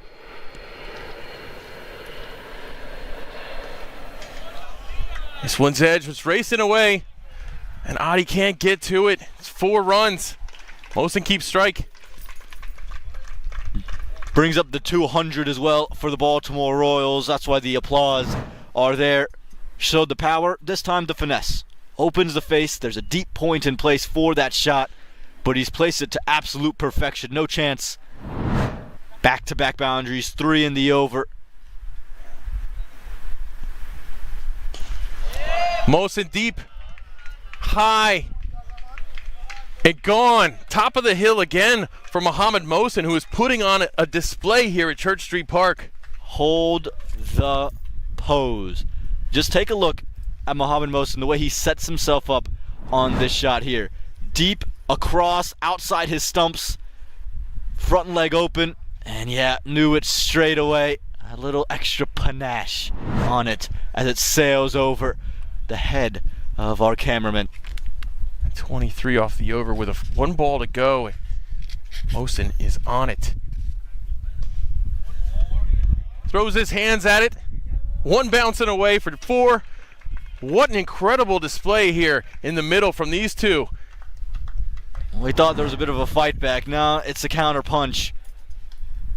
One hand, don't matter. Still the same result. One bounce over the rope for 4.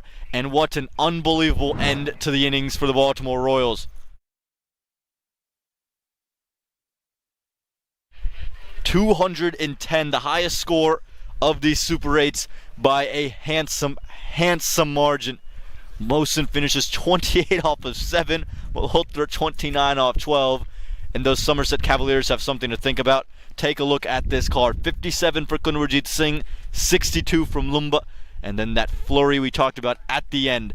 All Baltimore Royals, Nate, leaving that bowling card and utter dismay. Incredible stuff from Baltimore, as they were very formulaic. It's the way they're built. And Najib Shah only bowled 3, took a wicket. The youngster Puranjay Yadav, expensive for 51. Abdullah Ghazi, expensive for 49. All of that at the end with a wicket. Gajanan came in, tried to turn the game around, wasn't able to, went for 36.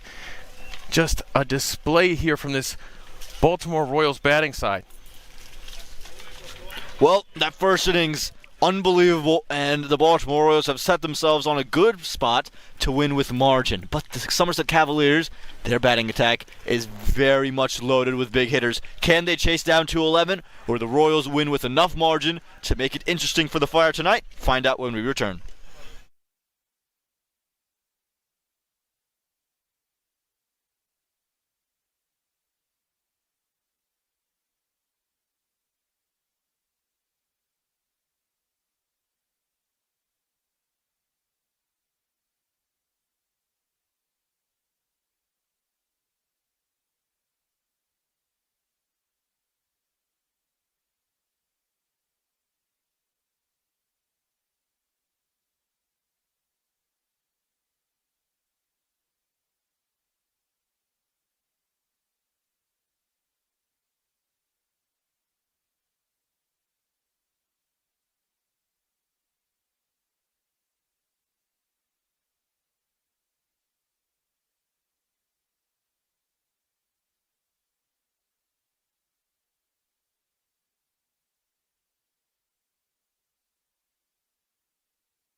Welcome back to Church Street Park.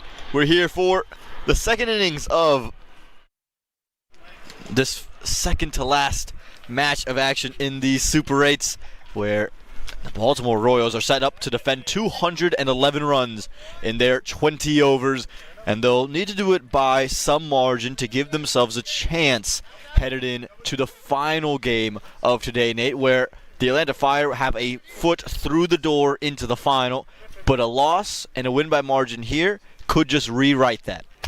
They did the first part there with the huge first innings. They're going to have to be dominant, just as dominant with the ball. Aman, what a display we saw. A couple of changes for the Baltimore Royals with the ball in hand as well. No Adil Bhatti today, no Aryan Batra. So Rishi Dhawan will have the ball, but we'll see Rishabh Joshi again. Nate, he only played the one game at Church Street Park towards the end of the year in replacement for Adil Bhatti. But we sat there and said, man, how is this guy not in the regular 11? He is so darn good from the left side. Well, he's not in the regular 11 because the regular 11 is insanely deep, but he is incredibly exciting to watch. Rishabh Joshi, another in the team today. Yevon, the youngster. We've seen him bowl at Church Street Park with success last season when he was filling in for an injured Sarvjit Lada. Chandrapal Hemraj with the bat. It's been a tough go for him through the Super 8s, first in the field and then with the runs. Neither have been successful. He made it up today with a good catch on the boundary. Maybe the runs follow that. His partner, Kanar Lewis, got off to a very strong start yesterday. 22 of the quickest runs you'll see. But once he got out, the Cavaliers fell into a bit of a collapse. So can he just expand and extend that explosive streak? Well, if he can, Aman, we are closer. We are positioned closer to the field today, doing our commentary from only probably about 12 yards from the boundary here. He might hit us. First ball, Rishabh Joshi on the button straight away.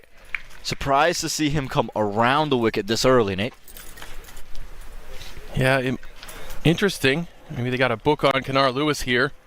We saw yesterday anything at his body, Kanar was having no problem dispatching it into the nets that are protecting the playground or over them. So maybe this has something to do with it. Tremendous start. And again, I think the tactic from coming around the wicket is that angle everything back into the stump. So we saw him with that slight bit of width as the ball moved across him from Stephen Wigg. He was able to latch onto, but this starting outside the off stump and then just continuously following him, that's where you can trouble Kanar Lewis. Threatening already with that delivery.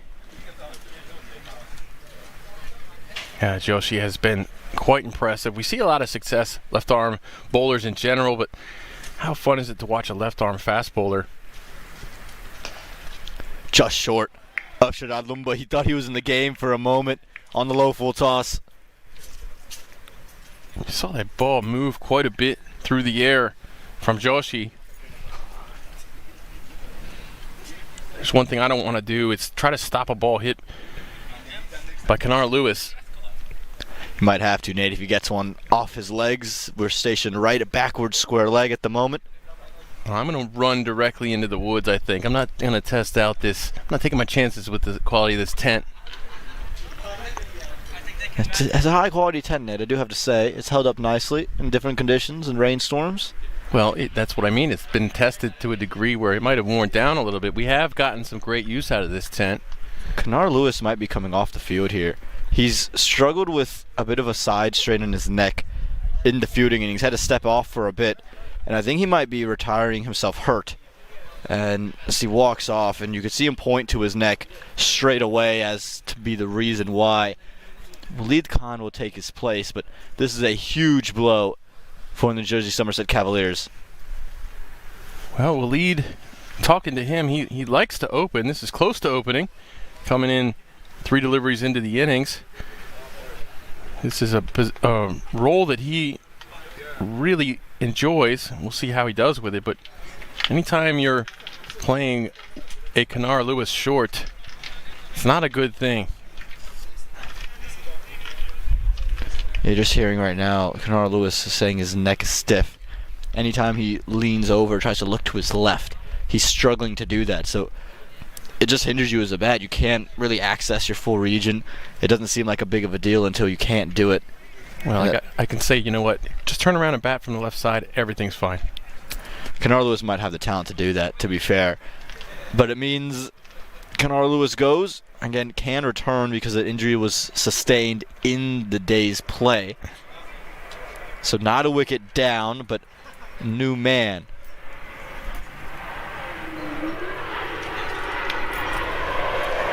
Fine leg comes inside the ring, deep third and deep backward square as Joshi goes back over.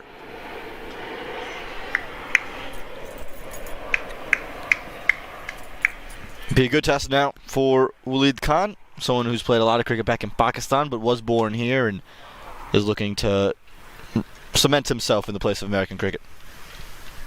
Yes, absolutely. He's very happy to be here at Church Street Park, talking to him about this ground. He was quite impressed with the facilities here. Played some age group cricket growing up with Hassan Khan. I mentioned that just about every innings, but it's a really cool point. Just away from that slip fielder.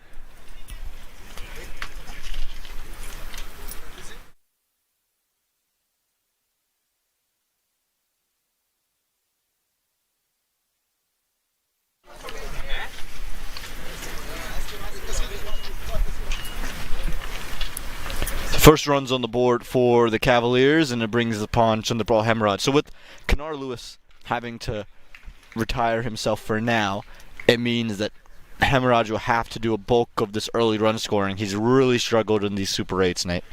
Very, very unusual for Hemraj to struggle the way that he has. 14 runs yesterday, 4 the day before.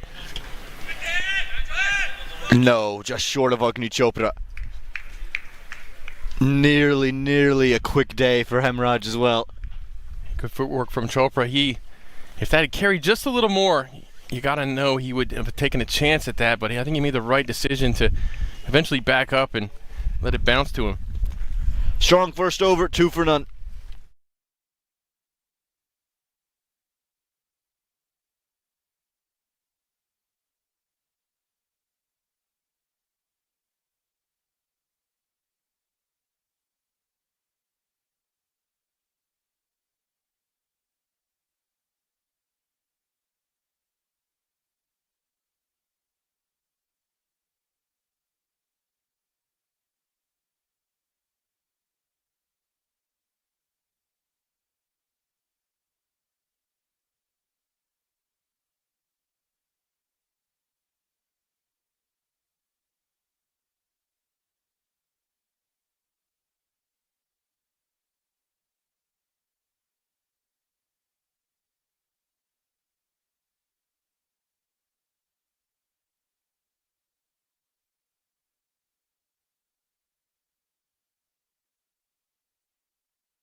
Rishi Dhawan from the Cedar Fork end of the ground, as always.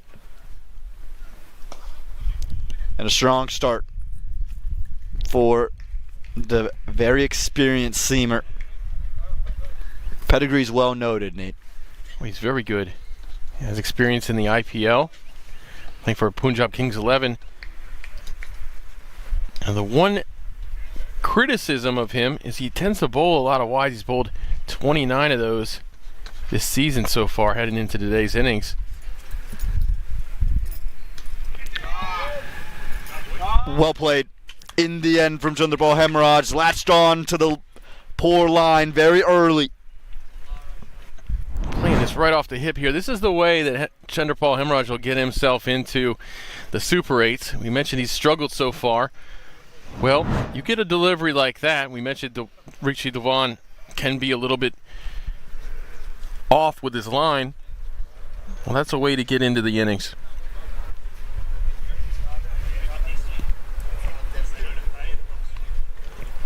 Yeah, and that was another example of, again, just a couple of inconsistencies you tend to get from Rishi Dhawan early in his innings. But he tends to bowl to a plan. So let's see what that option is. Is he trying to be straight to Hemraj, or is that just one to loosen him up?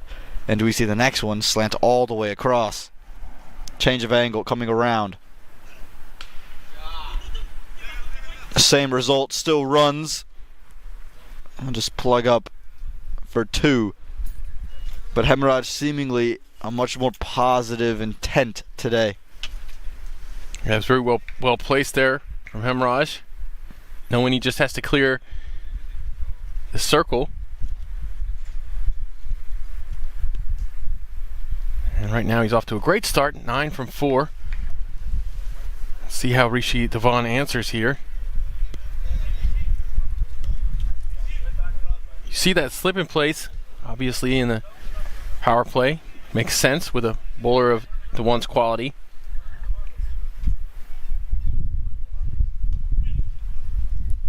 And this is where the Somerset Cavaliers would have looked at their tape yesterday and said, this is where we have to improve.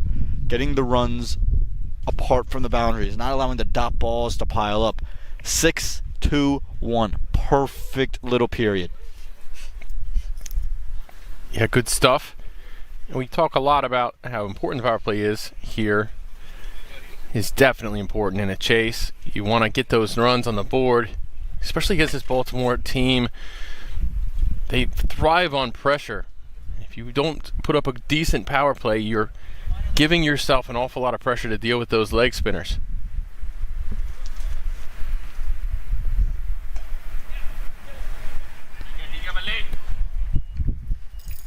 And the Atlanta Fire, like you said, they showed the template yesterday. Exactly that. The leg spinners didn't even get their full 8 overs. Remember, Mosen had an over left. That's not something you talk about with the Baltimore Orioles. They always bowl 8 overs a leg spin. But because the pressure wasn't applied for the leg spinners, the Fire could just carry their way through the innings. Yeah, right now, very good over. 10 off it so far, 1 ball to go. Cleans him up. Rishi Dhawan gets the last laugh, a smile on the face of 19 as he brings up his first wicket of the day. This ball moved beautifully through the air. Just gets through Hemraj. Tremendous skill from Rishi Dhawan. Look at that. That came over quite a ways. Tremendous way to close the second over. Hemraj goes for 10, 12 for 1.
Rishabh Joshi.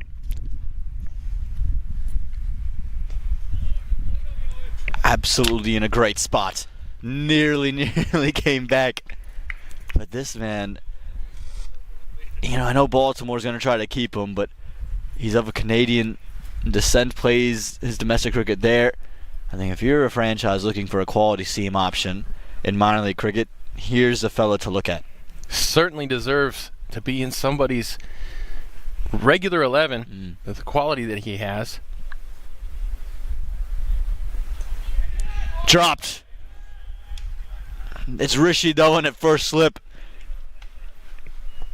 And Waleed Khan gets to life. It was a tough one. He had to reach a long ways over. That is a tough position to field.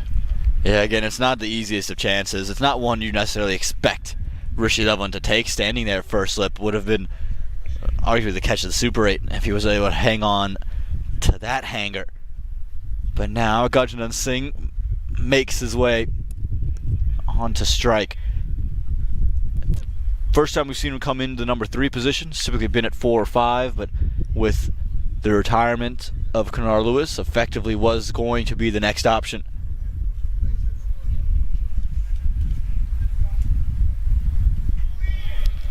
Excellent start.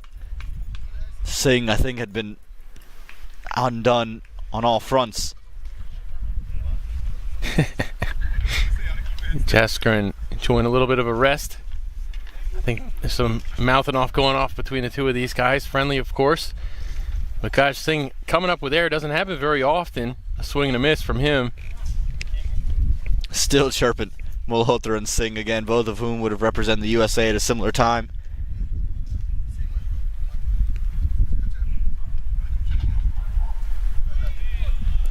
The movement from Joshi and the lack of footwork from Singh early starting to cause some problems. Well, it's that late movement he's getting. So much more difficult than something that's easy to read early on. You can see this. This ball starts away and goes even more away. What a tough one to deal with. The fact that this is only his second game this season. He's been trapped under this Baltimore Royals attack.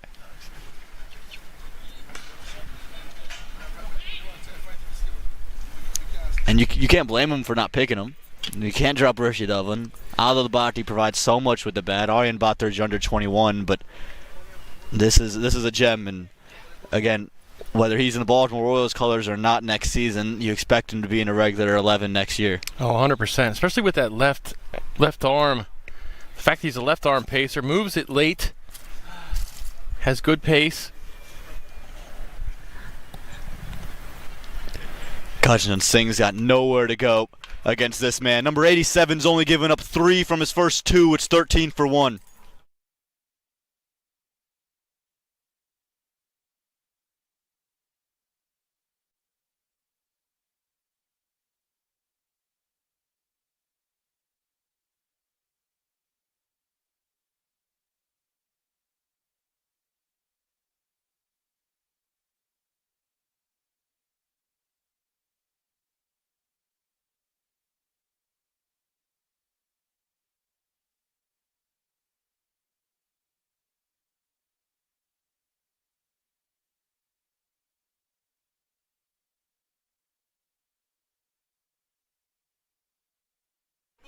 Rishi Devlin starts with that 30th extra of the season. Yeah, he has those, but you'll take it. You'll take it if you're the Baltimore Royals. You'll take 2.5 wides an innings in exchange for his timely wickets and his batting. His ability to bowl in the power play and in the death. But Waleed will take that as well.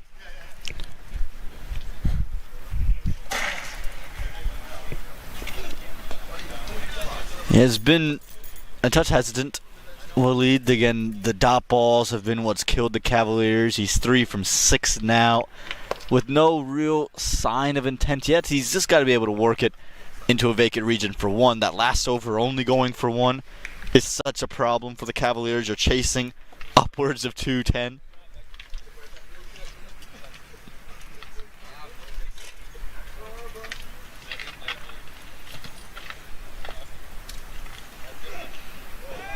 Yeah, 31st wide for Rishi Devlin, no question. He'll be unhappy, but it's the correct call. Yeah, that one was definitely north of Waleed's tiptoes head, let alone standing height.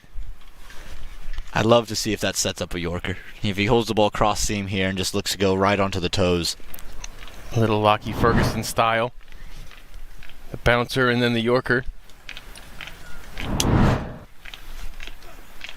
A slower one. Able to get 1, and effectively because of the wide, you pick up 3 off the first 2 deliveries, so still in a decent shape. And that'll bring up Gaj, very experienced, one of the best all time. If you're going to make a USA Cricket, you're going to make a Hall of Fame of USA Cricket, Gaj Singh is definitely there. He might even be on the Mount Rushmore. If you look at the production he's had and the meaningful innings that he's had for USA Cricket, he's an absolute legend.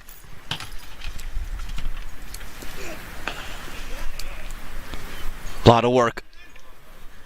And the ball will win the chase. First boundary for Gajnan Singh. He gets off the mark.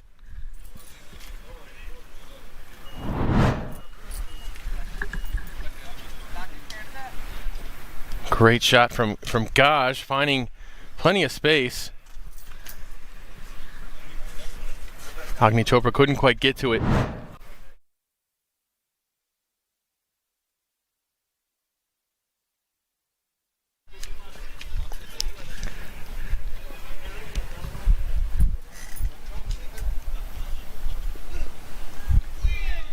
Change of pace from Dhawan. Again, so experienced. Great little battle.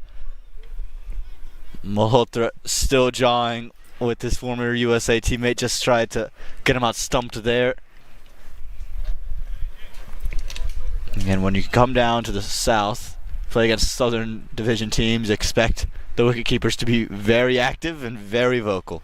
Very animated keepers here. We love it. Oh, that dipping full toss. And Malhotra waiting, and decides against it. That ball was so weird. It almost looked like it got away from Dhawan, but the very, very, very full, slower ball that dips late. Such a dangerous ball in T20 cricket. What does Dame Pete call the most underrated delivery in T20 cricket? The dipping low full toss. Well, Dame Pete would know. Just about a genius as far as the game goes in my eyes. Just evades off stump. It was a replicate delivery of what undid Chandrapal Hemraj. 4 overs gone, 20 for 1.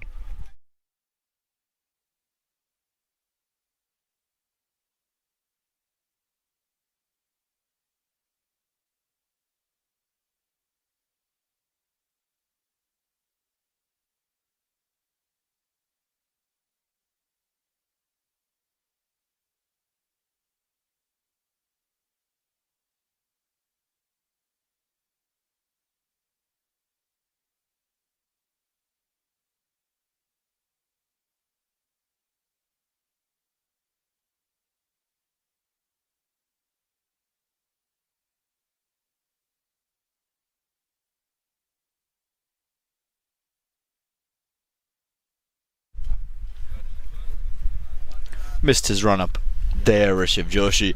But no surprise he's getting over number 3. Just gave up 1 in his last. He's given up 3 total. And like you mentioned, this is not just a showcase for the final. It's a showcase for Major League Cricket. But if you're not eligible for Major League Cricket, a showcase that you belong back in minor league cricket and maybe at an elevated role. And I think Rishabh Joshi can expect a few callers and a few suitors at the end of the day's play. Played exceptionally well played from Waleed Khan. Well, Waleed takes him on with the first ball of the 5th over. Cavaliers knowing that they need a lot more from this power play. And that one was short and just quickly punched.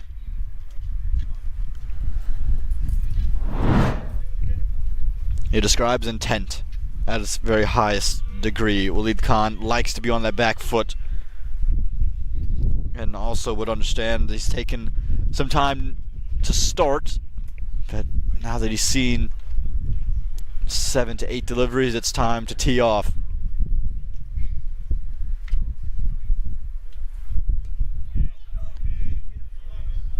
Right idea. Didn't execute it, but you can't blame Waleed Khan there. He's hit a 6, look for 1. That's exactly what you're trying to do. That is exactly right. Let's get the next batter in there. You started off great. Anytime you start with a boundary, a 6 or a 4, it takes a lot of pressure off on the over itself. And the way to build that pressure back is what Joshi did with that first ball, there, with his second ball here with the dot. Just need more of those.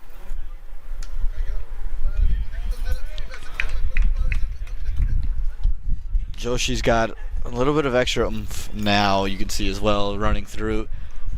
Never easy as a bowler going 3 in a row. Typically in T20 cricket, you just don't see it, especially because of the fact that batters tend to start to line you up if they've seen you multiple times.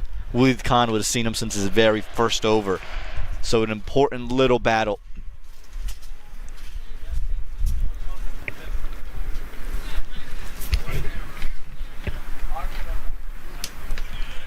Gonna have to re-bowl that, maybe just a bit too adventurous there. You see Waleed backing up in his crease to give himself more time.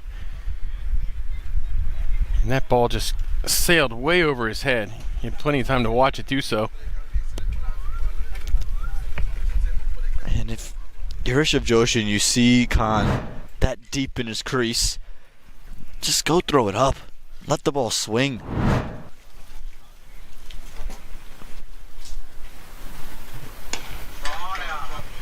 Unable to pick the gap. So you got the boundary, you've picked up 7 runs off the over, but you haven't found that single to get yourself off strike. Not too bad, still 7 from the over with 2 balls to go that wide. Definitely stalled the pressure building right there that these 3 dot balls would have done. But still, Joshi has found an answer to Waleed's 6. This time he holds on, Rashid Dhawan. Exceptionally well done. And Joshi has his man. Great catch. This one, Rishi Dhawan, this one came right to him though. It was almost a self-defense. As Waleed, kind of, you saw a little hesitance from him there. He tried to play it late, but played it right into the hands of the slip fielder. His day will be done. 10 runs off of 12 balls. New Jersey Cavaliers 27 from 2, chasing 211.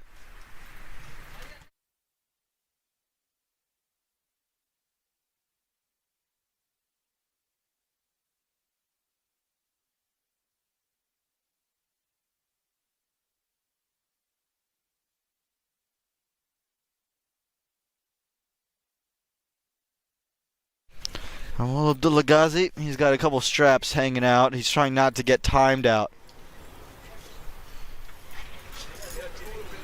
And remember the whole phenomenon of Angelo Pereira getting timed out?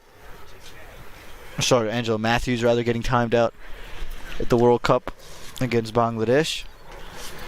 Well, I'm sure that's the source of many nightmares from cricketers. You know, you have that, oh no, I'm taking a test, I don't have my pencil, you know, I have those types of nightmares. I have one that recurs where I'm in high school playing football again and I can't find my helmet anywhere. You're like Thurman Thomas. Like Thurman Thomas in the The Super Bowl against the Giants, yeah. I would have never thought of it until that happened. Once I saw that happen, it put that thought in my mind. Well, if Thurman Thomas was in for that first play of the Super Bowl, he would have scored a touchdown. They had blocked that to perfection, and the backup running back just ran and missed the hole. I forgot the name of that backup running back. He was pretty good in his own right. But he wasn't Thurman Thomas. No. For those of you wondering what we're talking about the Buffalo Bills and the New York Giants, as that's a wide for Abdullah Ghazi, who's come out. That was Super Bowl 20, if I'm not mistaken. Oh no, it was 27 or 28 where Thurman Thomas left his helmet. We couldn't find his helmet. It was because it was after Super Bowl 25 was the first one the Bills lost. You're absolutely right. Yeah, and boy, Thurman Thomas at one point he was the highest paid running back in the league. It would have been Super Bowl 25. It was the first Super Bowl that they lost. That was for the Giants. he didn't lose his helmet against the Giants. He lost against the Cowboys. Pretty sure. Maybe it was a Redskins. They went to 4 in a row, so it was one of them. It was an NFC somewhere East in the 90s. And Ghazi will get off the mark. Close of over number 5, 29 for 2.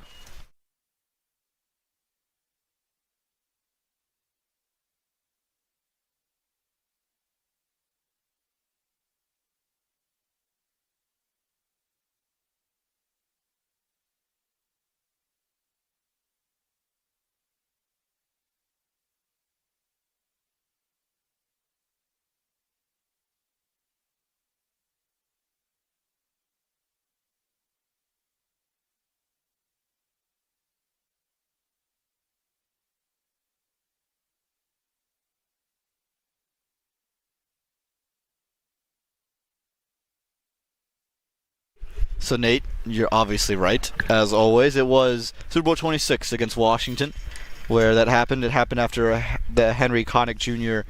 national anthem. It was moved because of the band, and Kenneth Davis was the backup That's running right, back. Kenneth Davis. Harry Connick Jr., good anthem singer, nothing compared to Whitney Houston, though, in Super Bowl 25. I think Whitney, the only competition there is, to me, would be Chris Stapleton when he performed just recently. I thought that was the only time I've ever thought, you know what, Whitney Houston's got some competition in terms of Super Bowl anthem performers. Mohamed Mohsen. And confusion leads to a run out. Abdullah Ghazi, he took his time to get to the middle, but won't spend that long in the middle. He walks out, and the third wicket has fallen for the Somerset Cavaliers. Well, he may as well have forgotten his helmet. He forgot his head a little bit there. Jaskaran just flips him off easily because he was so far down the track. The only thing that would have saved him would have been a throw well over Jaskaran's head. And he has to walk back just one off of one.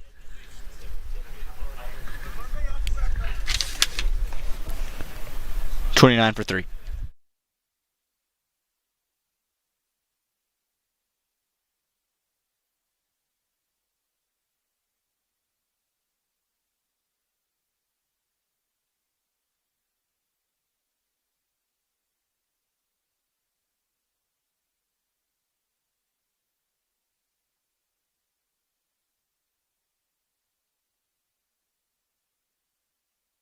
Well, the good news here, Usman Saeed, he's in good enough condition to bat. He had that collision where he held on to the ball with the wicketkeeper Christian. What an impressive catch that was. What a great effort. But good news here is he's able to continue and bat for himself. I've already seen Kanar go back with a stiff neck. So you don't need any more injuries if you're New Jersey Somerset Cavaliers. And well defended very first ball. Welcome to the middle. Now you got to face Mohamed Mohsen. Yeah, this is where the Royals' bread is buttered. You're going to see the leg spinning department start to unleash themselves. Mohsen, Ludda. There isn't a better leg spinning duo in minor league cricket. You've got the man who is considered the best leg spinner in the country, and then the man who was the first to reach the 100-wicket summit in minor league cricket. See Mohsen fuller on each of his 3 deliveries right here to Syed.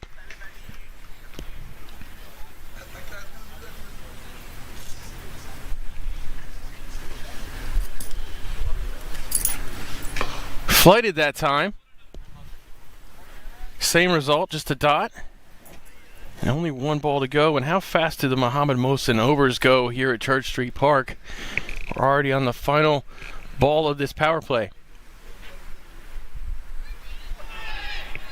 Oh my goodness. What a delivery. And that'll end the power play. New Jersey Somerset Cavaliers in a lot of trouble. 29 with a loss of 3. Ridiculous, Mohamed Mohsen. Didn't pick the googly and just evades off stump. Very fortunate to still be out there. A team wicket maiden in over number 6.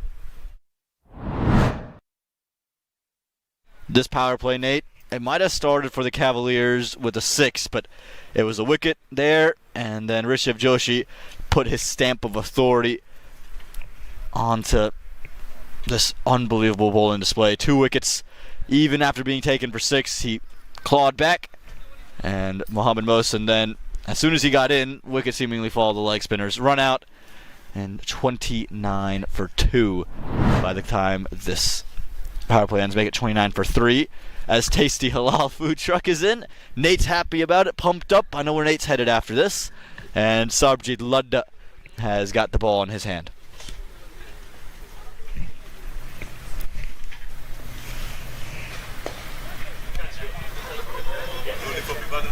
Gosh, that's such a great job. That was great reach there, and he made what a lot of folks would consider a risky shot. He made it pretty safe by smothering it like that. Well, Ludda does give you a very sweepable length. You just have to be in a tremendous position, and you can't be slog sweeping. You have to be very conventional with your sweeps because of the degree of turn and extra bounce you see from Ludda on this Church Street wicket. Osman here. 5 dots in a row to come in. He'll paddle this one over to the leg side. How well this Baltimore team gets to the ball in the field, and they're so quick to throw it back in. That was the throw in was a little astray, but it doesn't matter. The threat of it, getting to it and releasing it that quickly, it really puts hesitancy in the runners.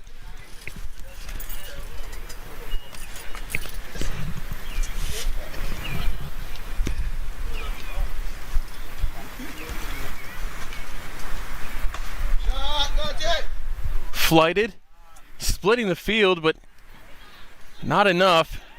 Well stopped by Agni Chopra, and they'll run 2.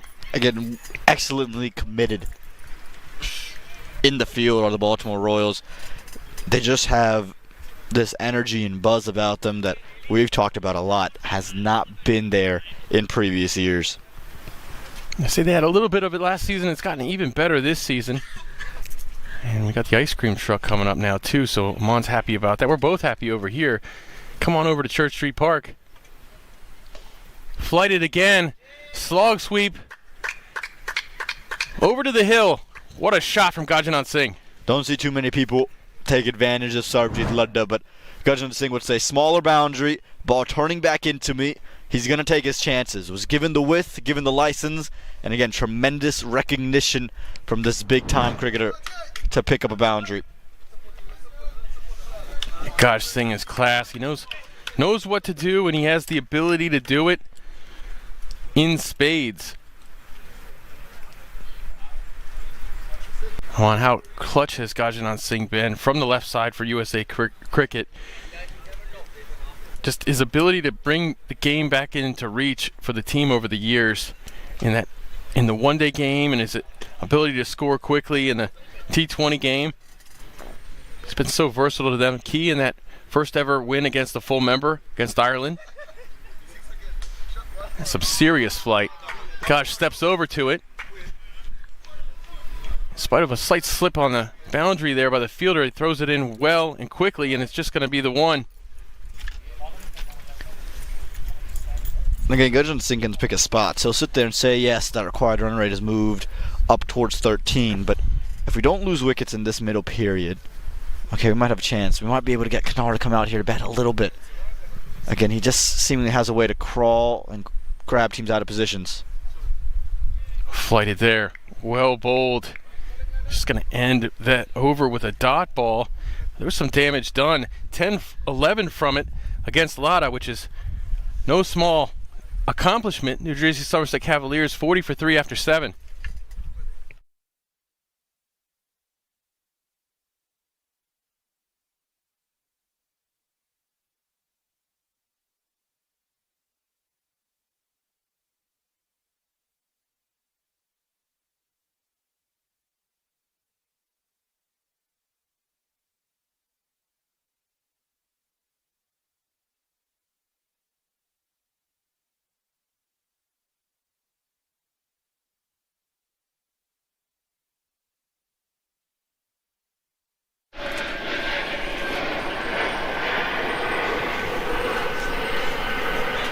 Call for 2, but they'll go back. It'll just be the one.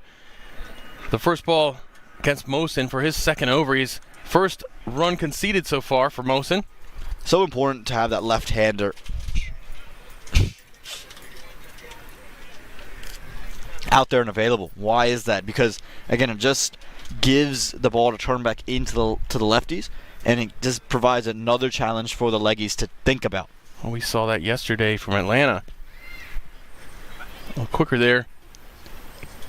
It's going to go safely. Syed managed to muscle this, or just tap this over to the leg side.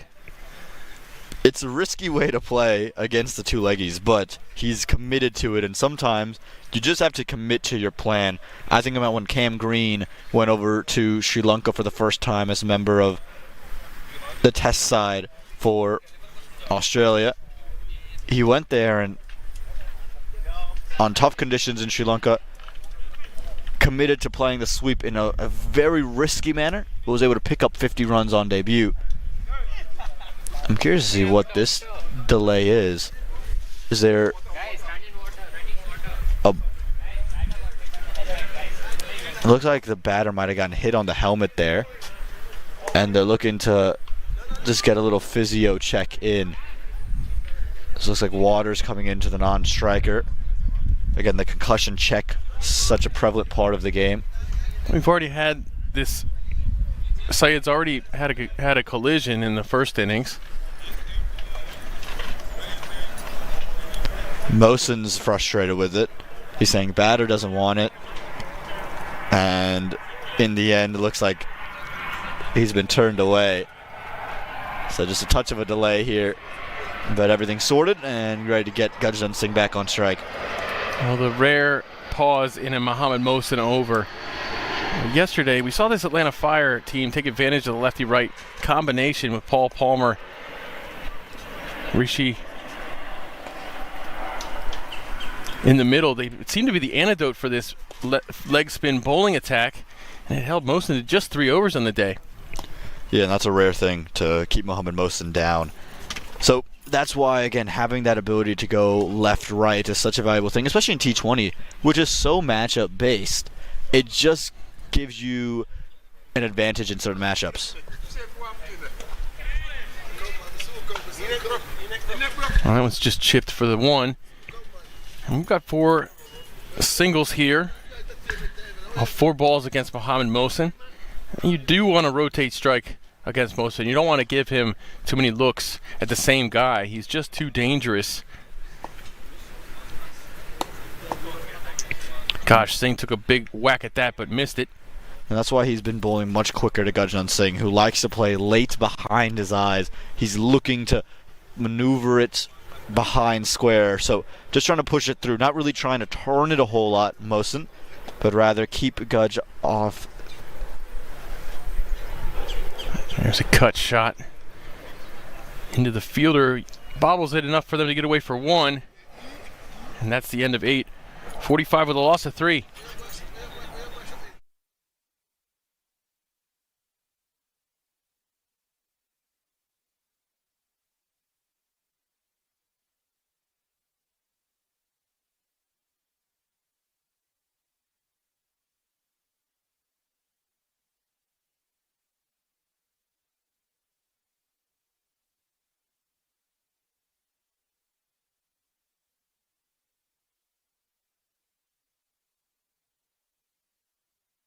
With a heap of runs needed for New Jersey Somerset Cavaliers, Lombo calls his own number with the lefty Gaj Singh in the middle. You can usually count on this happening as long as there's a lefty in the middle.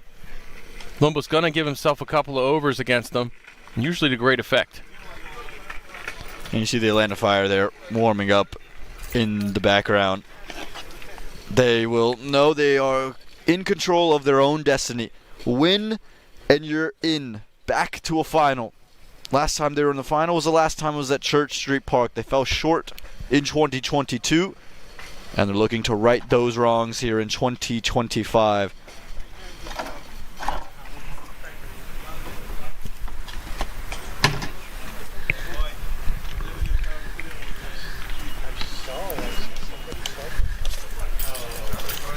And that'll bring the righty on strike. Good job from Gaj Singh to get off strike, get to safety.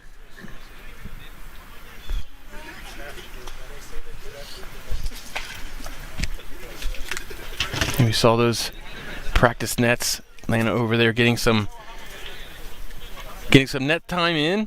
How big is that at Church Street Park? It's a huge thing. It's a huge deal. This facility just continues to improve every year.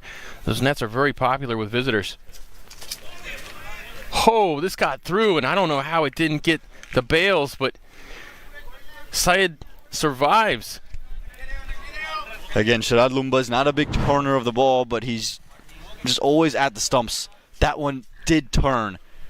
And this is the second time we've seen a ball just evade off stump. First, the googly from Mohamed Mohsen, and now the traditional off spinner. And he's going to be given out. LBW. Lumba turned it back in again. Just so quick through the air, doesn't give him time to set up for that shot. He's played it so many times, he's committed to it, but there was so much risk involved. The only question is, was impact in line? And if it was, it's going on to hit the stumps. He goes for just 3, it's 46 for 4.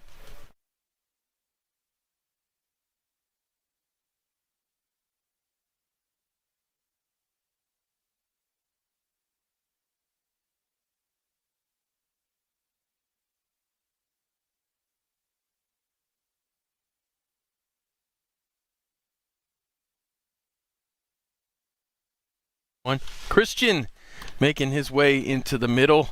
He's got a mountain ahead of him here. He'll join Gajanan Singh. They're going to come up with their plan.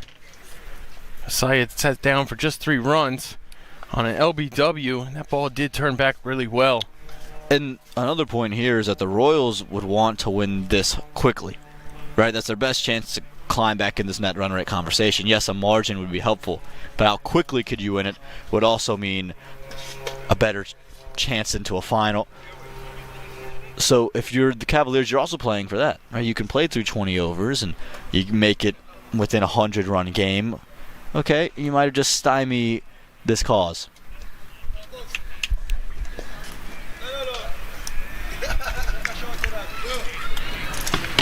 And they'll follow that with a dot ball, so 3 dots in a row effectively for Lumba. One of them a wicket. Christian. He'll take a chance. Oh, it doesn't quite make it to the fielder. Well stopped, though. Yes, Yevon Guttenlike, exceptionally well done in the end. Once he attested that it wasn't going to be a catching opportunity, he still committed himself to stopping the ball. Again, it dipped on him very late, and he just got his hands behind it. At the extent of his reach, it short hopped him by about a foot. Swatted. It's going to be a race there. Well taken there by Agni Chopra. Moves so well in the field.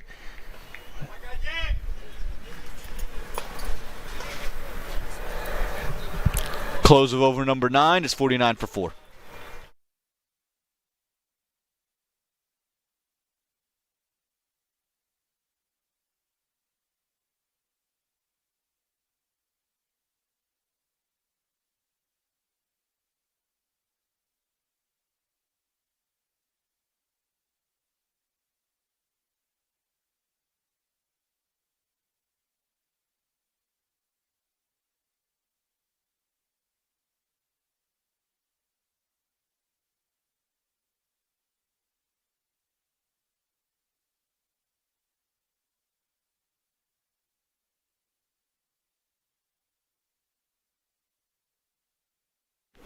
All right, Mohsen with the ball. Bowling from the Cedar Fork end, as we tend to see.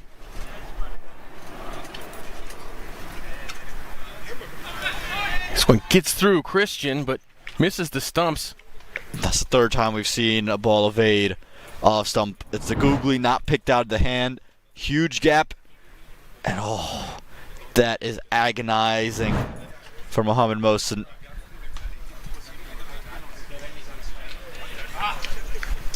Christian walks across, plays it to the leg side, but it's just going to be another dot ball, and Mohsen's going to have another look at the new batter. This one right at his toes, flicked away well, and it brings Gaj Singh on strike. I love the banter between Malhotra and Gajanan Singh. They're just continuously going back and forth, again, in a very friendly way. But they, again, both were part of the USA team at a similar time. Would have that bit of a relationship about them.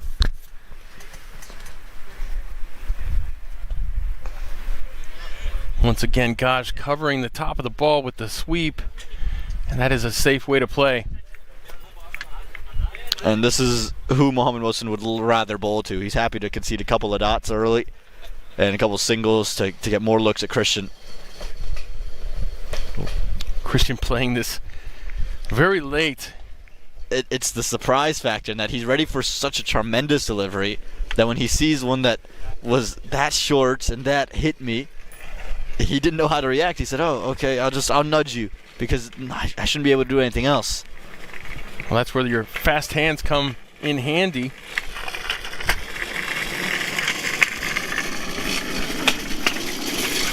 Flighted. Sent into the stands by Gajanan Singh. 6 runs. What a shot. Unreal, in to out, over extra cover. That's a shot of high quality and a statement from Gajanan Singh. Keeping his Cavaliers in it, 58 for 4.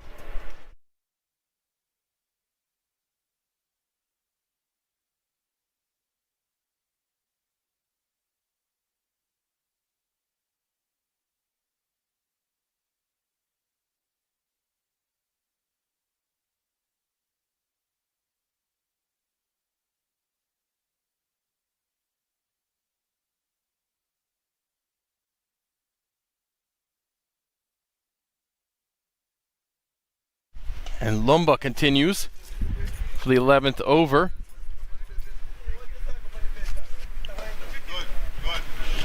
See the good shape there. Good drift from Lumba. He's actually been turning the ball quite well today. That one fuller and wider, and that'll bring in the lefty. I think that was the intention of that. Just give up a single. Get Gaj Singh on strike. Well, it's a good matchup for both. You have the small side of the ground for Gajanan Singh in his leg side, so he'll favor that area and he'll like that matchup.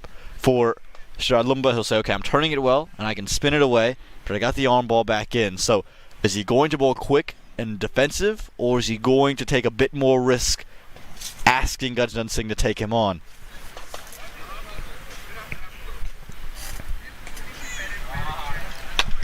Gaj sends this towards the boundary. Doesn't have enough on it. And the boundary sweep will get there, toss it in. It'll be 2 runs. Again, I just want to see if Lumba's willing and wants to toss that carrot up. Dare Gajanan Singh to take him in against the turn. It is the smaller side of the ground, but is he going to try to gauge him in that region? Changing the field. Backward point now in place. Short cover fielder as well. Oh, gets away with this. Almost chops it onto his own stumps.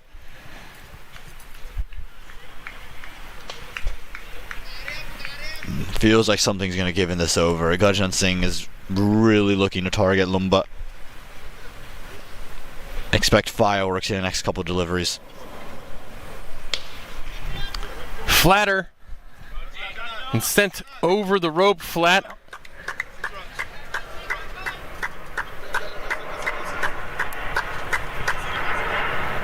Six runs. What a shot. Yeah, brilliant from Gajanan Singh. He just picked the gap nicely. Rocks onto the back foot in a hurry.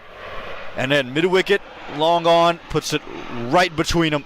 And no chance for any fielder. 6 runs, beautiful. And again, we talked about it. This was the matchup. This was the battle.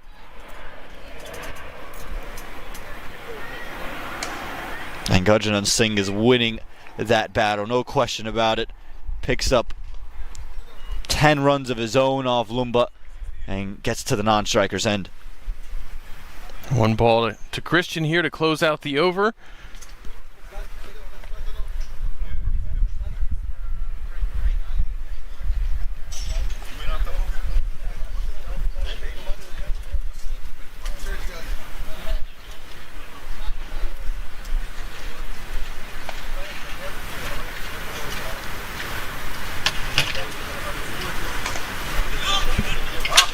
And this one at the toes, but it's just going to be fended off for the 1 or for nothing.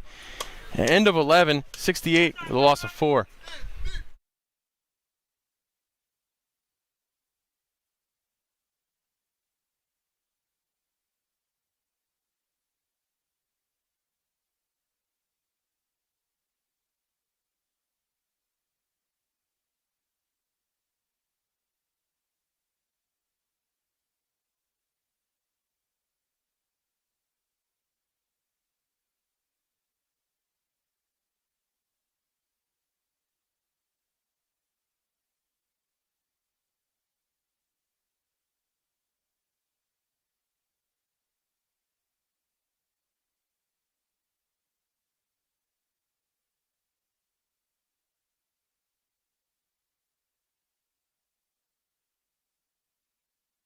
And Lotta back in the attack, this time from the Cedar Fork end.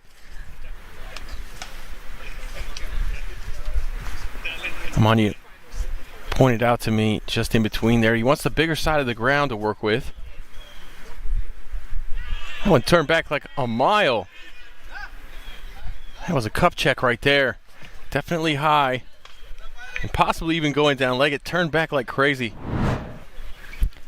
Yeah, Ludda with the celeb appeal. Clearly up. And Gajan Singh's also trying to claim that there was bat on it. There might well have been, but even without the bat, he would have been just fine. You see the field change. Is it deep mid-wicket field or deep backward square leg? So big side of the ground with the ball turning into Gajan Singh. This one's headed right to us. It's going to be 6 shot. My goodness, gosh, Singh. I'll tell you what, there's some nervy folks in terms of the camera equipment that ball nearly destroyed. It's landed right next to a camera or two. Vishal Tikku had a duck. Zoom Sakari would have said that. Didn't really want that either. It's beautiful. It's an appeal. Caught the front pad. Gosh, was leaning well across the stumps for that. I'm curious to see where the impact was and where that ball was turning. Again, Ludda's always going to be very, very loud. There also seem to be 2 noises as well. Big stride across. It's hit the pads. I think it might be impact outside the off stump. Very close, very close. The rare leggy bowling over the stumps to a lefty, pitching outside off, hitting outside off.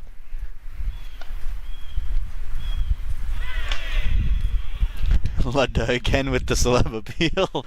This is the googly not picked. So yes, the 6 from Gajan Singh, but Ludda, he's not done in this over. He's got plenty of tricks up his sleeves. Some serious skill, some serious cricket skill on display in this over. That LBW appeal was a good one from Lotta. It did come back quite a bit.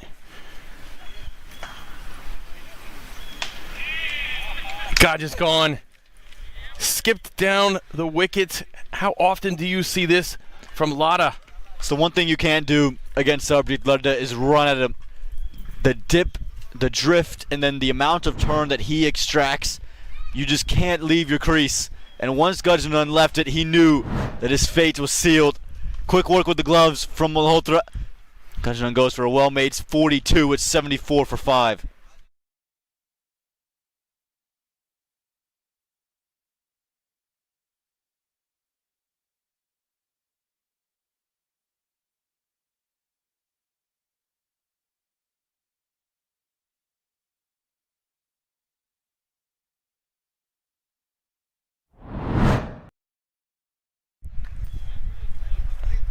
Well, let's catch you up on some of the action. Quick start there from the New Jersey Somerset Cavaliers. Look at Gaj Singh. He's just going to town. Look at that shot. I loved that one. I like watching him just go with the ball. This one left in a hurry, way flat. Hardly got over 15 feet off the ground. This one pulled over from 7th, 8th stump. Nearly took some expensive equipment with it. Well, that was quite a impressive innings by Gaj Singh, but if you're New Jersey Somerset, you needed that innings to continue. Well, now the Royals would sit there and say, let's try to end this game in the next 3 overs as Gajan Singh departs. 2 slips.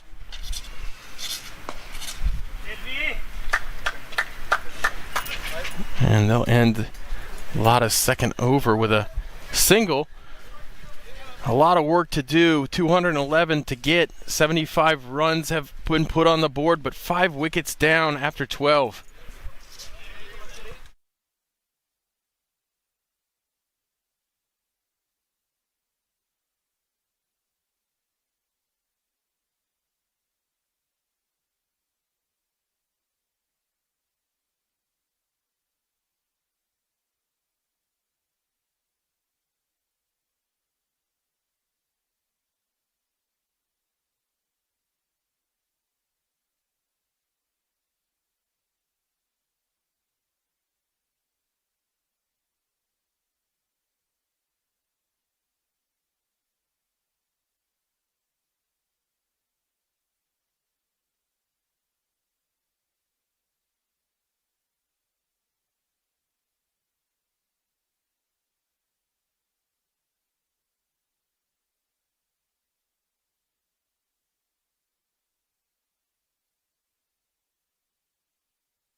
Faraj Desai with the bat in hand right here.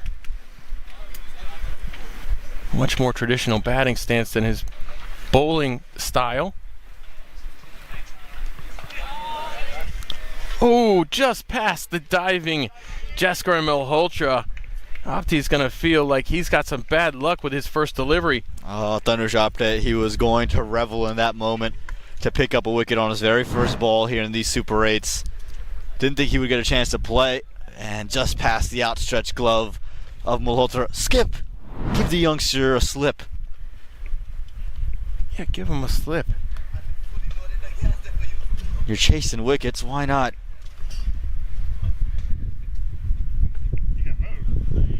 And that was a really good delivery from Apte, getting the ball to move there through the air a bit this late in the 13th over. Yeah, it would have been his first minor league wicket. He's only got the one bowling innings to date, and would have been a real moment for him to remember. He's been kind of buried in this pace bowling attack. Remember, if Rishabh Joshi can't get in, Tanush Apte is going to have a tough time, especially because one of the under 21s is Aryan Batra, who's one of the premier young fast bowlers. It's just hard to claw your way into an 11. And this one's gone. An edge. Desai just walks right back to the bench. No question about that. Apte gets his first minor league wicket. Yeah, special moment for the young man. Good line, good length, touch of movement inward, and he'll remember that for a very long time. First wicket in the form of Raj Desai, who goes for 5, 79 for 6.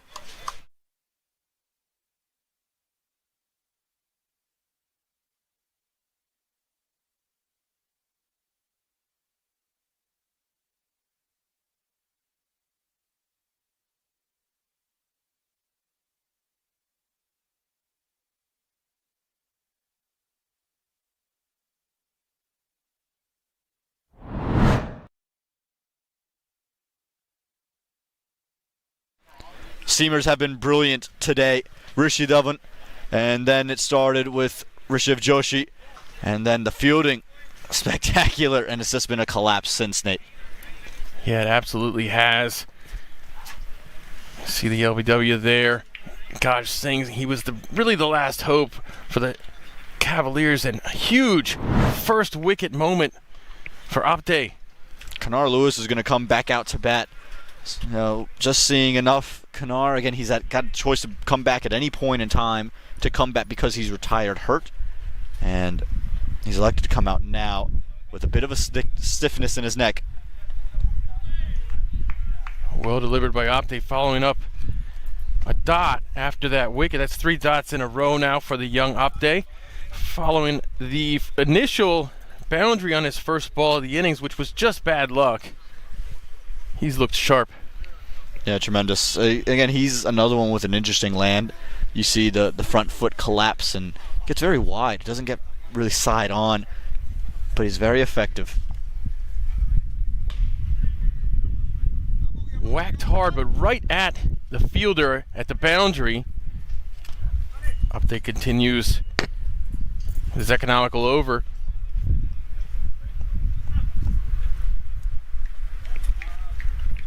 And again, the Atlanta Fire, who are here, they're watching. They're going to hope this game goes 20 overs.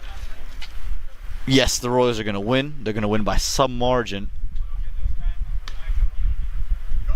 Played behind that fielder, and it's going away for 4 runs. Christian, terrific shot, and that'll end Tanush Apte's first over for 9 runs. Yeah, brilliant from Kevin Christensen. Just waited on it. Christian didn't really have to do much, but just get on top of the bounce and help it to the rope for 4 runs. Closes out that 13th over, 84 for 6.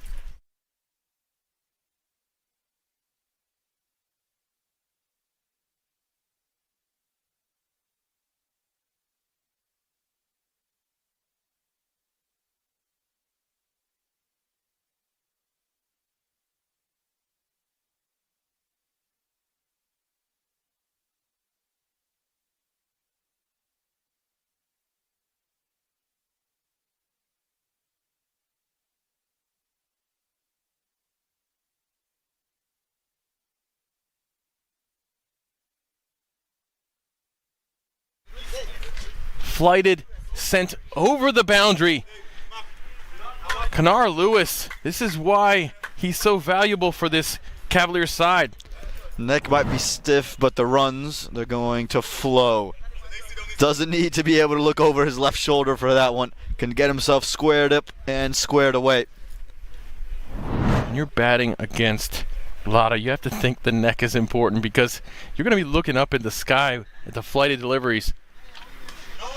Straight, and it's gone for good.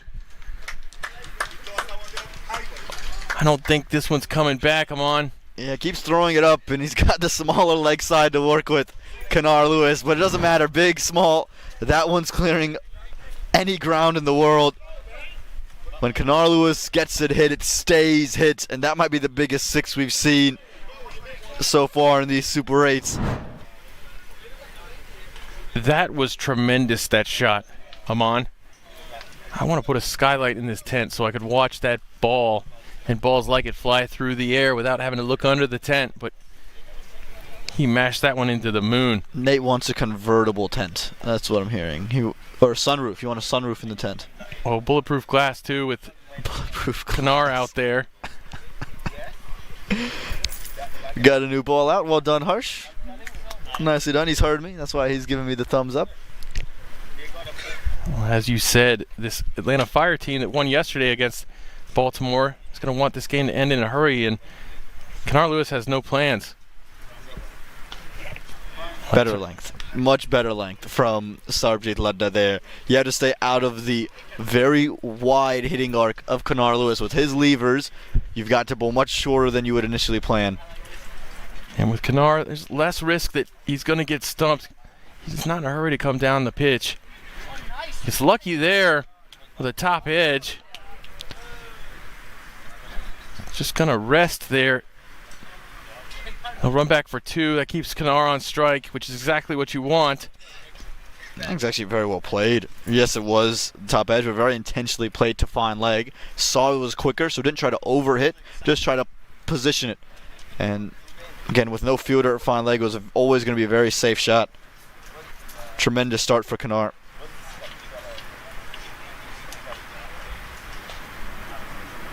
Once again, swing and a miss there. Kenar is committed to sending the ball over the ropes. And it makes sense. Again, a miss hit for Kenar Lewis to that side of the ground. The short side is going to go all the way.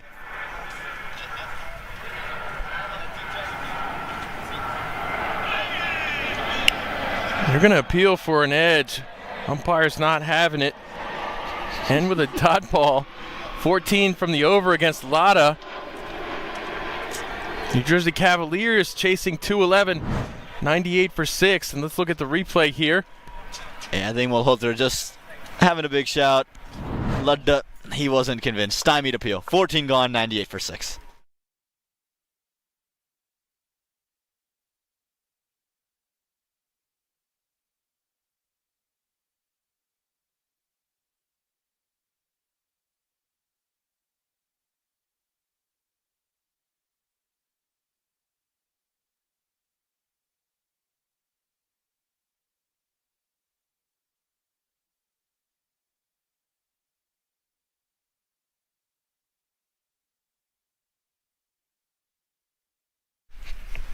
Update for his second over.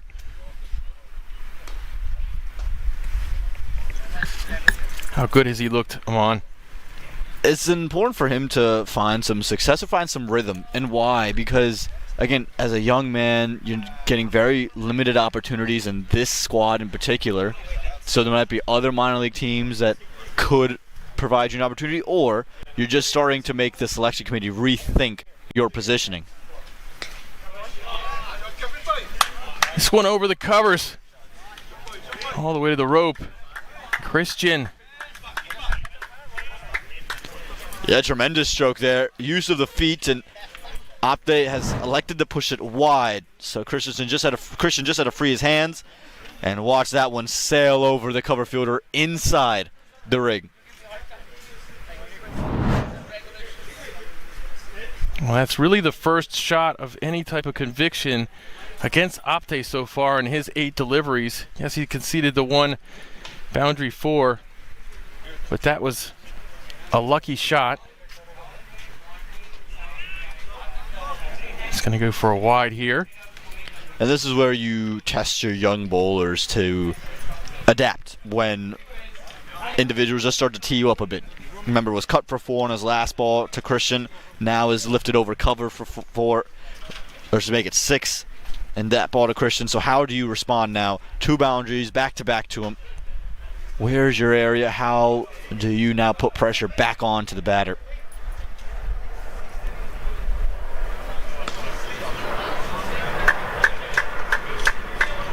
Christian will give Kanar a whack. 3 balls at the young Apte. Slow it down. Danush, that's your big point. You throw it up, you slow it down, and you're just trying to get Kanar to miss hit. Bigger leg side here, but bigger, smaller, like we said, doesn't matter. If Kanar gets it on the middle, it's see you later. That was an appeal, but that one was up. And you can see there, Kanar just a little bit stiff in moving, and that's just because of the neck. He doesn't feel comfortable swiveling around. So not a bad ploy to try to go quicker into the body.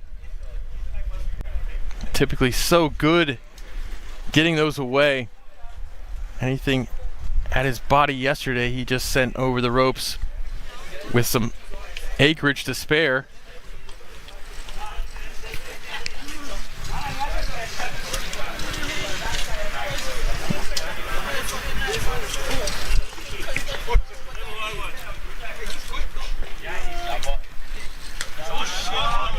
Pulled, sent out to the food trucks, 6 runs. Yeah, just a touch of width. Again, when you bowl outside the stumps to Kanar Lewis, you're always in danger. Once he can free up his hands, he's so effective and didn't need a second invitation. Again, that's the bigger side of the ground. The biggest pocket in the ground is that exact cow corner spot, and it's never going to matter. And smiles on the face of Kanar, thumbs up to all the chirps going around.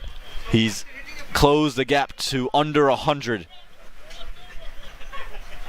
Still 19 needed and over, which is a big ask. What a delivery, Apte. His second wicket today, his second of minor league cricket. This youngster really answered back. Yeah, and that's what you want to see out of your young bowler. That's the wicket he'll remember for a long time. One of the most prolific bats in the history of minor league cricket. And what do we say? Slow it down and throw it up, and he does exactly that. Slower ball, thrown up, and just kept coming back in.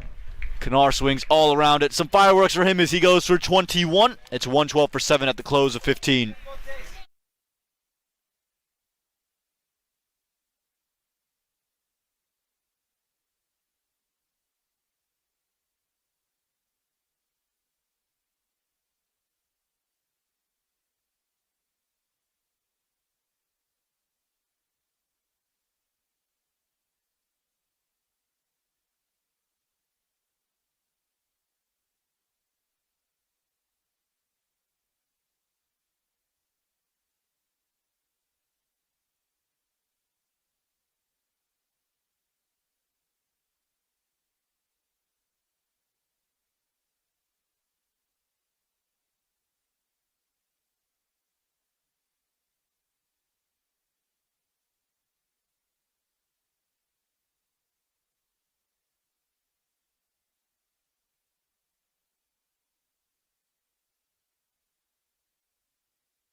Yevon Guttenlaik, he's got the ball in hand. The leg spinner replacing Sarbjit Ladda.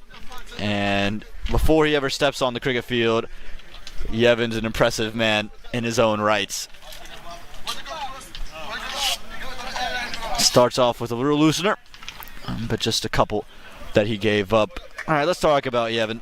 He's 16 years old, and he's got 2 college degrees. He graduated from George Mason at 15 in 2024, the youngest ever graduate of George Mason University. What was his degree in? Computer science.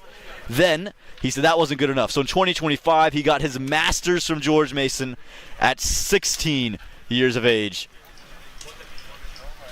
And he says that's not good enough. We're playing minor league cricket as well with hopes of doing more and more. And I don't know what's left. I don't know what you do after you get your master's at 16 years old, Nate. Well, I'm sure he'll figure it out. Yeah. I like the pop collar as well. Here, I guess that's the design of these particular collars anyways, but he's cool as a cucumber, that's for sure. We saw him last season filling in for Lotta, who had split web.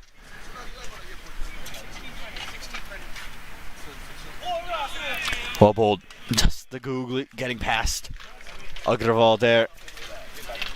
Very impressive, this 16-year-old. Again, before he ever steps onto the cricket field and then can do this with the ball in his hand. Pretty good hairdo, too.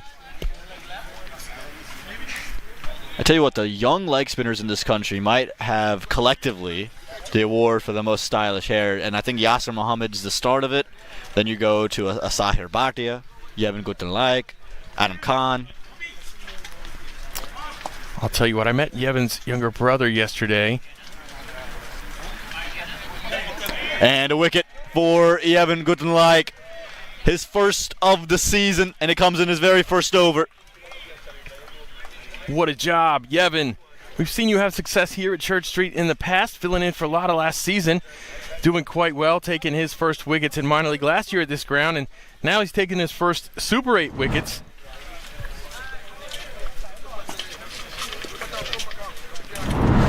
The lesson, don't run at the leg spinners. Agrawal goes for none. It's 115 for 8.